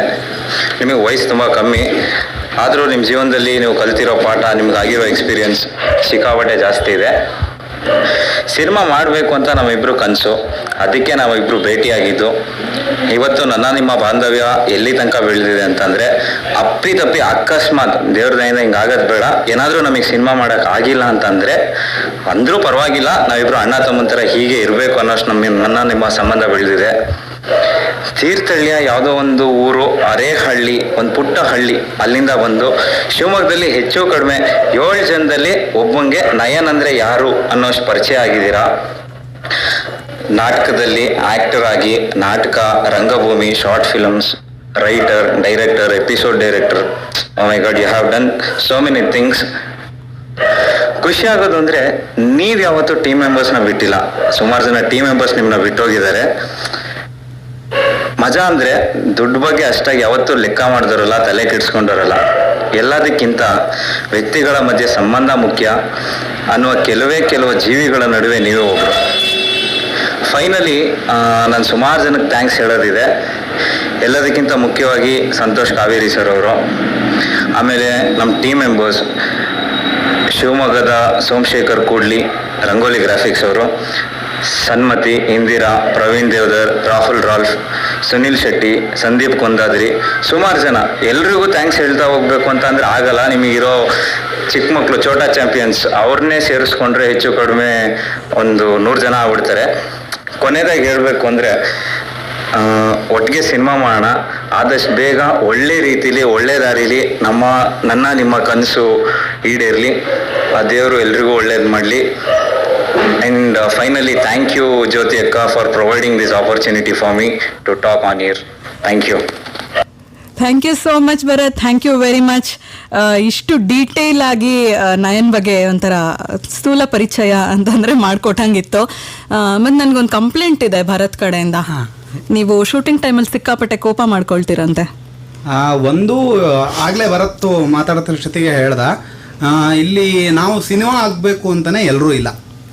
ಯಾಕಂದರೆ ನನ್ನ ತಂಡದಲ್ಲಿರೋ ತುಂಬ ಜನಕ್ಕೆ ನಾನು ಹೇಳ್ತಿರೋದು ಇದೇ ಮಾತು, ನೋಡ್ರೋ ನಾವು ಸಿನಿಮಾ ಮಾಡ್ತೀವಿ, ಹಾಗಂತ ಸಿನಿಮಾನೇ ಮಾಡಲ್ಲ ನಾವು. ನಮ್ಮ ಜೀವನ ಸಿನಿಮಾಕ್ಕೆ ಸೀಮಿತ ಅಲ್ಲ. ಯಾಕಂದ್ರೆ ಜೀವನ ಅದಕ್ಕಿಂತ ತುಂಬಾ ದೊಡ್ಡದಿದೆ. ಇವತ್ತು ಕೂಡ ನಾವು ಸಿನಿಮಾ ಮಾಡಿ ಸಿನಿಮಾ ಅದ್ಭುತವಾಗಿ ಸಕ್ಸಸ್ ಆಯ್ತು ಅಂದ್ರೆ ನೆಕ್ಸ್ಟ್ ಸಿನಿಮಾ ಯಾವಾಗ ಅಂತ ಹೊರಡಕ್ ನಾವು ರೆಡಿ ಇಲ್ಲ. ಯಾಕಂದ್ರೆ ನಮ್ಗಿರೋ ತುಂಬಾ ದೊಡ್ಡ ಆಸೆ ಏನಪ್ಪಾ ಅಂದ್ರೆ ಸಿನಿಮಾದಿಂದ ನಾವೇನಾದ್ರು ಹೇಳಕ್ ಸಾಧ್ಯನಾ, ಇದು ನಾವು ಯೋಚನೆ ಮಾಡ್ತಾ ಇದೀವಿ. ಆಮೇಲೆ ಎಷ್ಟಾಗತ್ತೋ ಅಷ್ಟು ಒಳ್ಳೇದು ಹೇಳೋಣ ಅಂತ. ಲೈಕ್ ಭರತ್ ಮಾತಾಡ್ಸ್ತೀವಿ ಹೇಳ್ದ, ವ್ಯಕ್ತಿಗಳಿಗೆ ನಾನು ಜಾಸ್ತಿ ಬೆಲೆ ಕೊಡ್ತೀನಿ, ದುಡ್ಡಿಗಲ್ಲ. ನಾನು ಹೇಳ್ದಂಗೆ ಹಳ್ಳಿಯಿಂದ ಬಂದಿರೋದ್ರಿಂದ ನಾನು ನಿಮ್ಗೆ ಅವಾಗ್ಲೂ ಹೇಳಿದೆ, ನಮ್ಮ ಹಳ್ಳಿಗಳಲ್ಲಿ ಅವಾಗ ಬೇಕುಗಳು ಕಮ್ಮಿ ಇದ್ವು, ಎಲ್ಲರೂ ನಡುವೆ ಇದ್ದಿದ್ರಲ್ಲೇ ಚೆನ್ನಾಗಿದ್ವಿ ನಾವು. ನಾನು ಇವಾಗ್ಲೂ ಅದನ್ನೇ ಹೇಳ್ತೀನಿ, ಅಥವಾ ಇನ್ನು 10 ವರ್ಷ ಬಿಟ್ಟರು ಅದನ್ನೇ ಹೇಳ್ತೀನಿ. ನನಗೆ ಸಂತೋಷ ಬೇಕು, ಇದೊಂದು ಸೆಂಟೆನ್ಸ್ ಅಂದ್ರೆ ನನಗೆ ಸಂತೋಷ ಬೇಕು. ಆ ಬೇಕು ತೆಗೀರಿ, ಈ ಕಡೆ ನನಗೆ ಅಂತ ತೆಗೀರಿ, ಉಳಿಯೋ ಸಂತೋಷನೇ. ಸಿಂಪಲ್, ಸಂತೋಷನೇ ಉಳಿಯುತ್ತೆ. ಅದನ್ನ ಬಿಟ್ಟು ನಾವು ಹುಡುಕ್ತಾ ಇದೀವಿ ಸಂತೋಷನ, ಎಲ್ಲಿ ದುಡ್ಡಲ್ಲಿ ಹುಡುಕ್ತಾ ಇದೀವಿ ಅಥವಾ ಇನ್ನೆಲ್ಲ ಹುಡುಕ್ತಾ ಇದೀವಿ. ಅದು ಖಂಡಿತ ತಪ್ಪು. ಹಂಗೆ ನೋಡಿದ್ರೆ ನನಗೆ ಹೇಳ್ದಂಗೆ, ನಾನು ಇವತ್ತು ಹೇಳಿದ್ರೆ ನನ್ನ ಸ್ನೇಹಿತರುಗಳ ಹೆಸರು ಹೇಳ್ತಾ ಹೋದ್ರೆ ಹೆಚ್ಚು ಕಮ್ಮಿ ದೊಡ್ಡ ಪಟ್ಟಿ ಆಗ್ಬಿಡುತ್ತೆ. ಯಾಕಂದ್ರೆ ಈಗ ಒಬ್ರು ಹೇಳಿದ್ರೆ ಇನ್ನೊಬ್ಬರಿಗೆ ಬೇಜಾರು ಮಾಡೋಂಗೆ ಆಗುತ್ತೆ. ಹಂಗ ನಾನು ಯಾರಿಗೂ ಬೇಜಾರು ಮಾಡ್ಸಕ್ ಇಷ್ಟ ಇಲ್ಲ. ನಾನು ಇವತ್ತು ಇಲ್ಲಿದ್ದೀನಿ ಅಂದ್ರೆ ಅದಕ್ಕೆ ಕಾರಣ ನಾನು ಖಂಡಿತ ಅಲ್ಲ. ಯಾಕಂದ್ರೆ ಎಲ್ಲೋ ಒಂದು ಅರೆಹಳ್ಳಿ ಅನ್ನೋ ಒಂದು ಹಳ್ಳಿಲಿ ಹುಟ್ಟಿ ಅಲ್ಲೇ ಜೀವನ ಮಾಡಿ ಅಲ್ಲೇ ಸಾಯ್ಬೇಕಾಗಿರೋ ಒಬ್ಬ ವ್ಯಕ್ತಿ ಇವತ್ತು ಬೆಂಗಳೂರಿಗೆ ಬಂದು ಇನ್ನೇನೋ ಒಂದಿಷ್ಟು ಮಾಡ್ಕೊಂಡು ಇನ್ನೇನೋ ಮಾಡಬೇಕು ಅಂತ ಇದೀನಿ ಅಂದ್ರೆ ಅದು ಕಾರಣ ನನ್ನ ಜೊತೆಗಿದ್ದಿದ್ದು ಕೈಗಳು. ಯಾಕಂದ್ರೆ ಒಬ್ಬನೇ ಹಾರಿದ್ರೆ ನಾನು ಮ್ಯಾಕ್ಸಿಮಮ್ ಶಿವಮೊಗ್ಗದವ್ರಿಗೆ ಹಾರ್ಬೋದಿತ್ತೇನೋ. ನಾನು ರಮೇಶ್ ಅರವಿಂದ್ ಅವ್ರ ಒಂದು ಮಾತನ್ನು ತಾಂತೀನಿ, ಪ್ರತಿಯೊಬ್ಬರಿಗೂ ದೇವರು ಶಕ್ತಿ ಕೊಟ್ಟಿರ್ತಾನಂತೆ ಹಾರಕ್ಕೆ, ಎಲ್ಲೋ ಒಂದು ಗುರಿ ಇರುತ್ತಂತೆ, ಹಾರಬಹುದಂತೆ. ನಾವು ಎಷ್ಟು ಹಾರಬಹುದು ಅಂದ್ರೆ ನನ್ನ ರಕ್ಕೆ ಸೋಲಲ್ವರೆಗೆ ಹಾರ್ಬೋದು. ಅದೇ ನನ್ನ ಜೊತೆಗೆ ನನ್ನ ಥರದೇ ಒಂದು 100 ರೆಕ್ಕೆಗಳಿದ್ರೆ ನನಗೆ ರೆಕ್ಕೆಗಳು ಜಾಸ್ತಿ ಆಗುತ್ತೆ, ಹಾರ ದೂರ ಜಾಸ್ತಿ ಆಗುತ್ತೆ, ಸುಸ್ತಾಗಲ್ಲ, ಎಷ್ಟು ಹಾರಿದ್ರೂ ಸುಸ್ತಾಗಲ್ಲ ಅಂತ. ಅದೇ ಥರ ನನ್ನ ತಂಡದ ಸದಸ್ಯರು, ಟೀಮ್ ಸುಪ್ರಯೋಗ ಸದಸ್ಯರು, ಜೊತೆಗೆ ನನ್ನ ಕಿರಿಯ ಸ್ನೇಹಿತರು, ಯಾಕಂದರೆ ಭರತ್ ಹೇಳಂಗೆ ನಂಗೆ ಛೋಟಾ ಚಾಂಪಿಯನ್ಸು ತುಂಬ ಜನ ಫ್ರೆಂಡ್ಸು ಅಂತ ಹೇಳ್ದ. ಇವತ್ತು ಹೇಳ್ತೀನಿ ಮೇಡಮ್, ನಾನು ತುಂಬ ಕಲ್ತಿದ್ದು ದೊಡ್ಡವರಿಂದ ಅಲ್ಲ ಮೇಡಮ್, ಚಿಕ್ಕ ಮಕ್ಕಳಿಂದ. ಯಾಕಂದರೆ ನಾವು ಚಿಕ್ಕವರಾಗಿ ಯಾವಾಗ ಯೋಚನೆ ಮಾಡ್ತೀವಿ ಅವಾಗ ಪ್ರಪಂಚ ದೊಡ್ಡದಾಗಿ ಕಾಣಿಸುತ್ತೆ. ನಾವು ದೊಡ್ಡವರಾಗಿ ಯಾವಾಗ ಯೋಚನೆ ಮಾಡ್ತೀವಿ ಪ್ರಪಂಚ ಚಿಕ್ಕದಾಗಿ ಕಾಣುತ್ತೆ. ಯಾಕಂದ್ರೆ ಚಿಕ್ಕವರಿದ್ದಾಗ ನಾನು ಅನ್ನೋ ಅಹಂಕಾರ ಇರಲ್ಲ. ನಾವು ಬೆಳಿತಾ ಬೆಳಿತಾ ನಾನು ಅನ್ನೋ ಅಹಂಕಾರ ಬಂದ್ಬಿಡುತ್ತೆ. ನಂಗೆ ಆ ಅಹಂಕಾರ ಬರೋದು ಬೇಡ, ದೇವ್ರದಿಂದ ಇವತ್ತವರೆಗೂ ಬಂದಿಲ್ಲ, ಬರೋದು ಬೇಡ ಅನ್ಕೋತೀನಿ. ಅದಕ್ಕೆ ನಾನು ಯಾವಾಗಲೂ ಚಿಕ್ಕವನ್ ಥರನೇ ಯೋಚನೆ ಮಾಡ್ತೀನಿ. ಅದು ಬೇಕಾದ್ರೆ ಹಠ ಮಾಡೋದಾಗ್ಲಿ, ಸಿಟ್ಟು ಮಾಡ್ಕೊಳೋದಾಗ್ಲಿ, ಶೂಟಿಂಗು ಅಂತ ಕೇಳಿದ್ರಿ, ನಾನು ನನ್ನ ಸ್ನೇಹಿತರ ಜೊತೆ ಹೆಂಗಿರ್ತೀನಿ ಅಂದರೆ, ಭರತ್ ಹೇಳ್ದ ಸರ್ರಿಂದ ಏನೋ ನಾವು ಲೆವೆಲಿಗೆ ಬಂದಿದ್ದೇನೆ ಅವನು. ಅದೇ ಥರ ಅವನು ನನ್ನ ವೈಯಕ್ತಿಕ ಬಾಂಧವ್ಯ ಅದು. ಆದರೆ ಸಿನಿಮಾ ಅನ್ನೋದು ನಮ್ಮ ತಪಸ್ಸು ಅಥವಾ ನಮ್ಮ ಕೆಲಸ. ಸಿನಿಮಾ ಮಾಡುವಾಗ ಸಿನಿಮಾನೇ ಮಾಡಬೇಕು, ಜೀವನ ಮಾಡುವಾಗ ಜೀವನನೇ ಮಾಡಬೇಕು, ಅಥವಾ ಊಟ ಮಾಡುವಾಗ ಊಟನೇ ಮಾಡಬೇಕು. ಎಲ್ಲವನ್ನೂ ಮಿಕ್ಸ್ ಮಾಡಿದ್ರೆ ಅದು ಮಿಕ್ಸ್ ಇದಾಗ್ಬಿಡುತ್ತೆ ಅಷ್ಟೇ, ಏನೂ ಆಗಲ್ಲ ಅಲ್ಲಿ. ಒಂದು ಒಳ್ಳೆ ಚಿತ್ರಾನ್ನನೂ ಆಗಲ್ಲ, ಒಂದು ಒಳ್ಳೆ ಮೊಸರನ್ನನೂ ಆಗಲ್ಲ, ಒಂದು ಒಳ್ಳೆ ಪಲಾವು ಆಗಲ್ಲ, ಮಿಕ್ಸ್ ಏನೋ ಆಗೋಗ್ಬಿಡುತ್ತೆ. ಅದಕ್ಕೆ ಯಾವ್ದು ಮಾಡೋ ಅಷ್ಟೊತ್ತಿಗೆ ಅದನ್ನೇ ಮಾಡಬೇಕು ಅಂತ. ನಾನು ನಾಟಕ ಮಾಡೋಷ್ಟೊತ್ತಿಗೆ ನಾಟಕನೇ ಮಾಡ್ತಿರ್ತೀನಿ, ಬೇರೆ ಏನೂ ಯೋಚನೆ ಮಾಡಲ್ಲ ನಾನು. ಅದೇ ತರ ಪ್ರತಿಯೊಂದು ವಿಚಾರವನ್ನು ಅದನ್ನ ಮಾಡೋಷ್ಟೊತ್ತಿಗೆ ಅದಕ್ಕೆ ನ್ಯಾಯ ಕೊಡಬೇಕು ಅಂತ. ಭಾರತ್ಗೆ ಆನ್ಸರ್ ಸಿಕ್ಕಿದೆ ಅನ್ಕೊಳ್ತೀನಿ. ಒಂದು ಹಾಡಿನ ಎರಡು ಸಾಲು ಅದಾದ ನಂತರ ವಾಪಸ್ ಆಗೋಣ ನಮ್ಮ ಲಿಸ್ನರ್ಸ್ ಕ್ವೆಶ್ಚನ್ಗಳಿಗೆ ಆನ್ಸರ್ ಮಾಡುವಂತಹ ಸಮಯ. ಸೊ ಸ್ನೇಹಿತರೆ, ನಿಮ್ಮ ಪ್ರಶ್ನೆಗಳು ಈ ಕೂಡಲೇ ನನಗೆ ತಲುಪಿಸಿ 948090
Akashvani FM Rainbow Musical Years.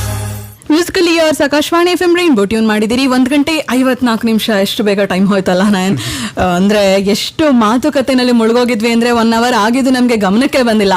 So ಒಂದಷ್ಟು ಜನ ಮೆಸೇಜ್ ಕಳಿಸಿದ್ದಾರೆ, ಕೆಲವರು ಕೇಳ್ತಾ ಇದ್ದಾರೆ ನಿಮ್ಮ ಕರಿಯರ್ ಏನಿದೆ ಮುಂದೆ, ಅದಕ್ಕೆ ಎಲ್ಲವೂ ಯಶಸ್ಸೇ ಸಿಗ್ಲಿ, ಯಾವ ಕಾರಣಕ್ಕೂ ಮತ್ತೆ ಅರೆಹಳ್ಳಿಗೆ ವಾಪಸ್ ಹೋಗುವಂತ ಯೋಚನೆ ನಿಮಗೆ ಬರದೇ ಇರಲಿ, ಬೆಂಗಳೂರಿನಲ್ಲಿ ನೆಲೆ ನಿಂತು ಒಳ್ಳೆ ಸಿನಿಮಾಗಳನ್ನ ನಮಗೆ ಕೊಡೋ ಹಾಗಾಗ್ಲಿ ಅಂತ. ಸೊ ಅವರಿಗೆ ಥ್ಯಾಂಕ್ಸ್ ಅಂತ ಹೇಳೋಣ. ನಿಮ್ಮ ಅಭಿಪ್ರಾಯ ಹೇಳಿ ಈ ವಿಷಯಕ್ಕೆ. ಖಂಡಿತ ಎಲ್ರಿಗೂ ತುಂಬ ಹೃದಯ ಧನ್ಯವಾದಗಳು. ಯಾಕಂದ್ರೆ ನಾನು ವಾಪಸ್ ಅರಹಳ್ಳಿ ಖಂಡಿತ ಹೋಗ್ತೀನಿ. ಯಾಕಂದ್ರೆ ನಮ್ಮೂರೇ ನಮಗೆ ಸ್ವರ್ಗ, ನಮ್ಮೂರೇ ನಮಗೆ ಮೇಲು, ನಮ್ಮೂರೇ ನಮಗೆ ಮೇಲು ಅನ್ನೋದಕ್ಕಿಂತ ನಾನು ಹುಟ್ಟಿ ಬೆಳೆದಿದ್ದ ಊರಲ್ಲಿ ನಾನು ಇದ್ರೆ ಚೆನ್ನಾಗಿರುತ್ತೆ ಅಂತ. ಖಂಡಿತ ಸಿನಿಮಾಗಳಂತೂ ಮಾಡ್ತೀವಿ, ತುಂಬಾ ಒಳ್ಳೆ ಸಿನಿಮಾಗಳನ್ನ ಮಾಡ್ತೀವಿ. ಎಲ್ರಿಗೂ ಥ್ಯಾಂಕ್ಸ್. ಯಾಕಂದ್ರೆ ಎಲ್ಲರೂ ಹಾರೈಕೆಗಳು ನಮಗೆ ಬೇಕು. ಹಾಗಾಗಿ ಓಕೆ, ಲಿಂಗರಾಜು, ಕವಿತಾ, ಭುವನ್ ಮತ್ತು ಶಾಲಿನಿ, ಶಾರದಮ್ಮ ಇವರುಗಳೆಲ್ಲ ಮೆಸೇಜ್ ಕಳಿಸಿದ್ದಾರೆ. ನೀವು ಕಂಡ ಕನಸೆಲ್ಲ ನನಸಾಗ್ಲಿ, ನಿಮ್ಮ ಸಿನಿಮಾಗಳನ್ನ ನಾವು ಯೂಟ್ಯೂಬ್ ನಲ್ಲಿ ಹುಡುಕಿ ನೋಡ್ತೀವಿ ಅಂತ ಹೇಳ್ತಾ ಇದ್ದಾರೆ. ಹಾಗೇನೆ ನಯನ ಅವರೇ, ನಿಮ್ಗೆ ಈ ಹೆಸರಿಡೋದಕ್ಕೆ ಏನಾದ್ರು ಕಾರಣ ಇದೆಯಾ ಅಂತ ಕೇಳ್ತಾ ಇದ್ದಾರೆ. ಆನಂದ್ ಅವರು KP ಅಗ್ರಹಾರದಿಂದ. ಖಂಡಿತ ನಯನ್ ಅಂತ ನನ್ನ ಹೆಸರಲ್ಲ. ಮೊದಲು ನನ್ನ ಹುಟ್ಟಿದಾಗ ನನಗೆ ಹೇಮಂತ್ ಅಂತ ಹೆಸರಿಟ್ಟಿದ್ರು. ಆದ್ರೆ ಅದಾದ್ಮೇಲೆ ನಯನ್ ಅಂತ ಇಟ್ರು. ನಯನ್ ಅಂದ್ರೆ ನಾ ಅಂದ್ರೆ ನಾಗರಾಜ್ ಅಂತ ನಮ್ಮ ಅಪ್ಪನ ಹೆಸರು, ಯಾ ಅಂದ್ರೆ ಯಶೋಧ ಅಂತ ನಮ್ಮ ಅಮ್ಮನ ಹೆಸರು, ನಾ ಅಂದ್ರೆ ನವ್ಯ ಅಂತ ನನ್ನ ತಂಗಿ ಹೆಸರು. ಈ ಮೂರು ಇಟ್ಕೊಂಡು ನಯನ್ ಅಂತ ಇಟ್ಕೊಂಡು ನಾನು ಸ್ಕೂಲಿಗೆ ಅಡ್ಮಿಷನ್ ಆಗಿದ್ದೆ. So sweet. ಸೊ ನಿಮ್ಮ ಮನೆಯವರ ಹೆಸರೆಲ್ಲ ಸೇರಿ ಒಂಥರ ಕುಲ ಬಾಂಧವರೆಲ್ಲ ಜೊತೆನಲ್ಲೇ ಇದ್ದಾಗ ಎಲ್ಲೇ ಹೋದ್ರು ನನ್ನ ಹೆಸರಲ್ಲೇ ನನ್ನ ಫ್ಯಾಮಿಲಿ ಇದೆ. ಸೂಪರ್. ನಾಯನ್ ಅರೆಹಳ್ಳಿ ಅವರೇ, ನಿಮ್ಮ ಎಲ್ಲಾ ಕನಸುಗಳು ಖಂಡಿತ ನನಸಾಗುತ್ತೆ, ಇದು ನಾವು ಕೂಡ ದೇವರಲ್ಲಿ ಮಾಡುವಂತಹ ಪ್ರಾರ್ಥನೆ ಅಂತ ಹನುಮಂತೇಗೌಡ ಅವರು ಹಾಡ್ಲಿಯಿಂದ ಮೆಸೇಜ್ ಕಳಿಸಿದ್ದಾರೆ. ಪ್ರತಿಯೊಂದು ಮಾತಿನಲ್ಲೂ ಗ್ರಾಮೀಣ ಸೊಗಡನ್ನ ತುಂಬಿ ಮಾತಾಡಿದ್ರಿ. ನಿಮ್ಮ ಪ್ರತಿಯೊಂದು ಹೆಜ್ಜೆ ದಾರಿ ಎಲ್ಲರ ಜೀವನಕ್ಕೆ ಸ್ಫೂರ್ತಿಯಾಗಿದೆ. ನಿಮ್ಮ ಟೀಚರ್ಗಳನ್ನ ನೆನಪಿಸ್ಕೊಂಡಿದ್ದೀರಿ. ನಿಮ್ಮ ಭವಿಷ್ಯ ಉಜ್ವಲವಾಗಿರ್ಲಿ, ಅವರೊಂದಿಗೆ ನಾವು ಕೂಡ ಹಾರೈಸ್ತೀವಿ. ಅವರ ಹೆಸರು ಸ್ವಲ್ಪ ಓಪನ್ ಆಗೋದಕ್ಕೆ ಟೈಮ್ ತಗೊಳ್ತಾ ಇದೆ, ನೋಡೋಣ ಸಾಧ್ಯವಾದ್ರೆ. ಉಜ್ವಲವಾಗಿರ್ಲಿ. ನಾಗೇಂದ್ರ ಅವರು, ತಾವರೆಕೆರೆ, ಕುಣಿಗಲ್ ತಾಲೂಕಿಂದ. ಧನ್ಯವಾದಗಳು ನಾಗೇಂದ್ರ ಅವರೇ. ಮತ್ತೆ ಭರತ್ ಕೂಡ ಮೆಸೇಜ್ ಕಳಿಸಿದ್ದಾರೆ. ಭರತ್ಗೆ ಈ ಕ್ಷಣಕ್ಕೆ ಯಾಕೋ ನಿಮ್ಮನ್ನ ಕೀಚಕ ಅಂತ ನೆನಪಿಸ್ಕೊಳ್ಳೋದಕ್ಕೆ ಇಷ್ಟಪಡ್ತಾರಂತೆ. ಅವ್ರಿಗೋಸ್ಕರ ಒಂದು ಡೈಲಾಗ್ ಬರುತ್ತಾ ಅಂತ. ಖಂಡಿತ.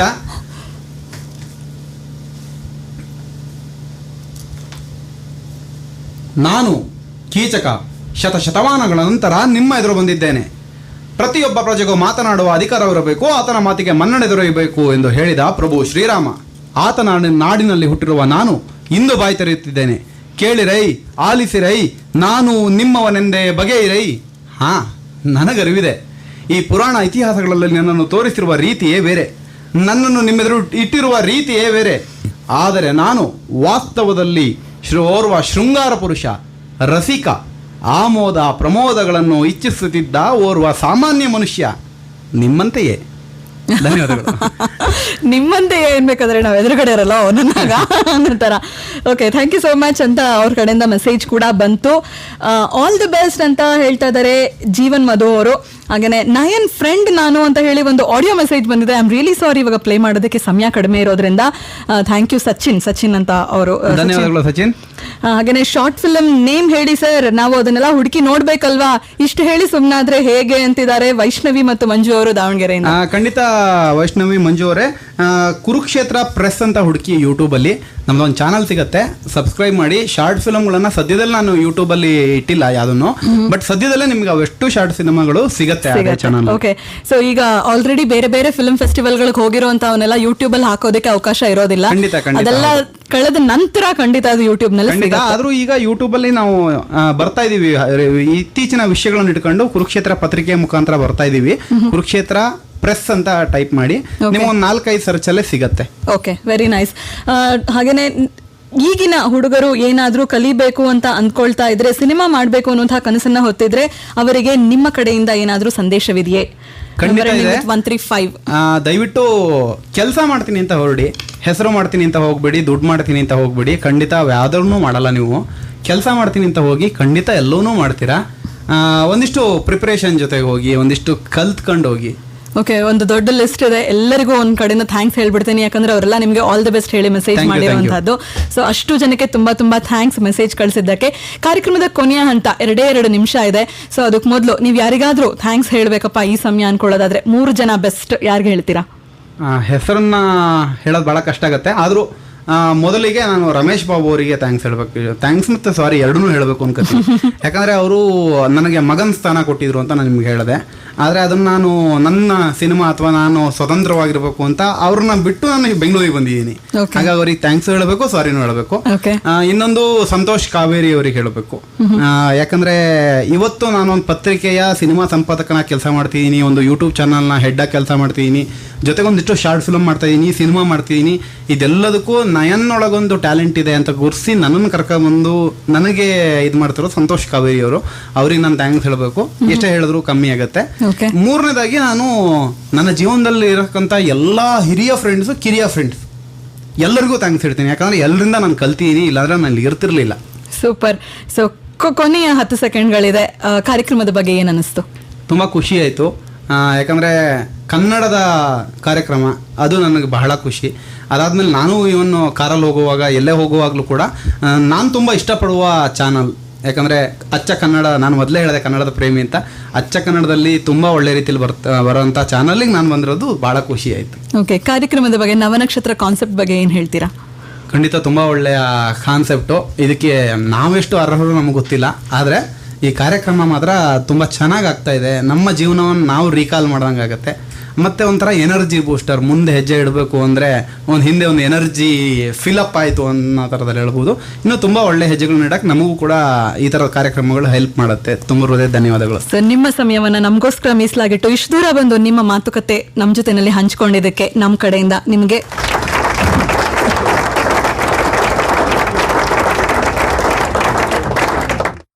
Thank you so much Nayan, ನೀವು ನಮ್ಮ ಜೊತೆನಲ್ಲಿದ್ದಕ್ಕೆ. ಸ್ನೇಹಿತರೆ, ಇದಾಗಿತ್ತು ಇವತ್ತಿನ ನವನಕ್ಷತ್ರ ಕಾರ್ಯಕ್ರಮ ಈ ಕ್ಷಣಕ್ಕೆ ಮುಗಿತಾ ಇದೆ. ಸುದ್ದಿಯ ನಂತರ ತೇಜ ನಿಮ್ಮ ಜೊತೆ ಆಗ್ತಾರೆ ಮೆಲೋಡಿ ಟೈಮ್ ಕಾರ್ಯಕ್ರಮದಲ್ಲಿ. ಕೇಳ್ತಾ ಇರಿ 101.3 FM ರೈನ್ಬೋ.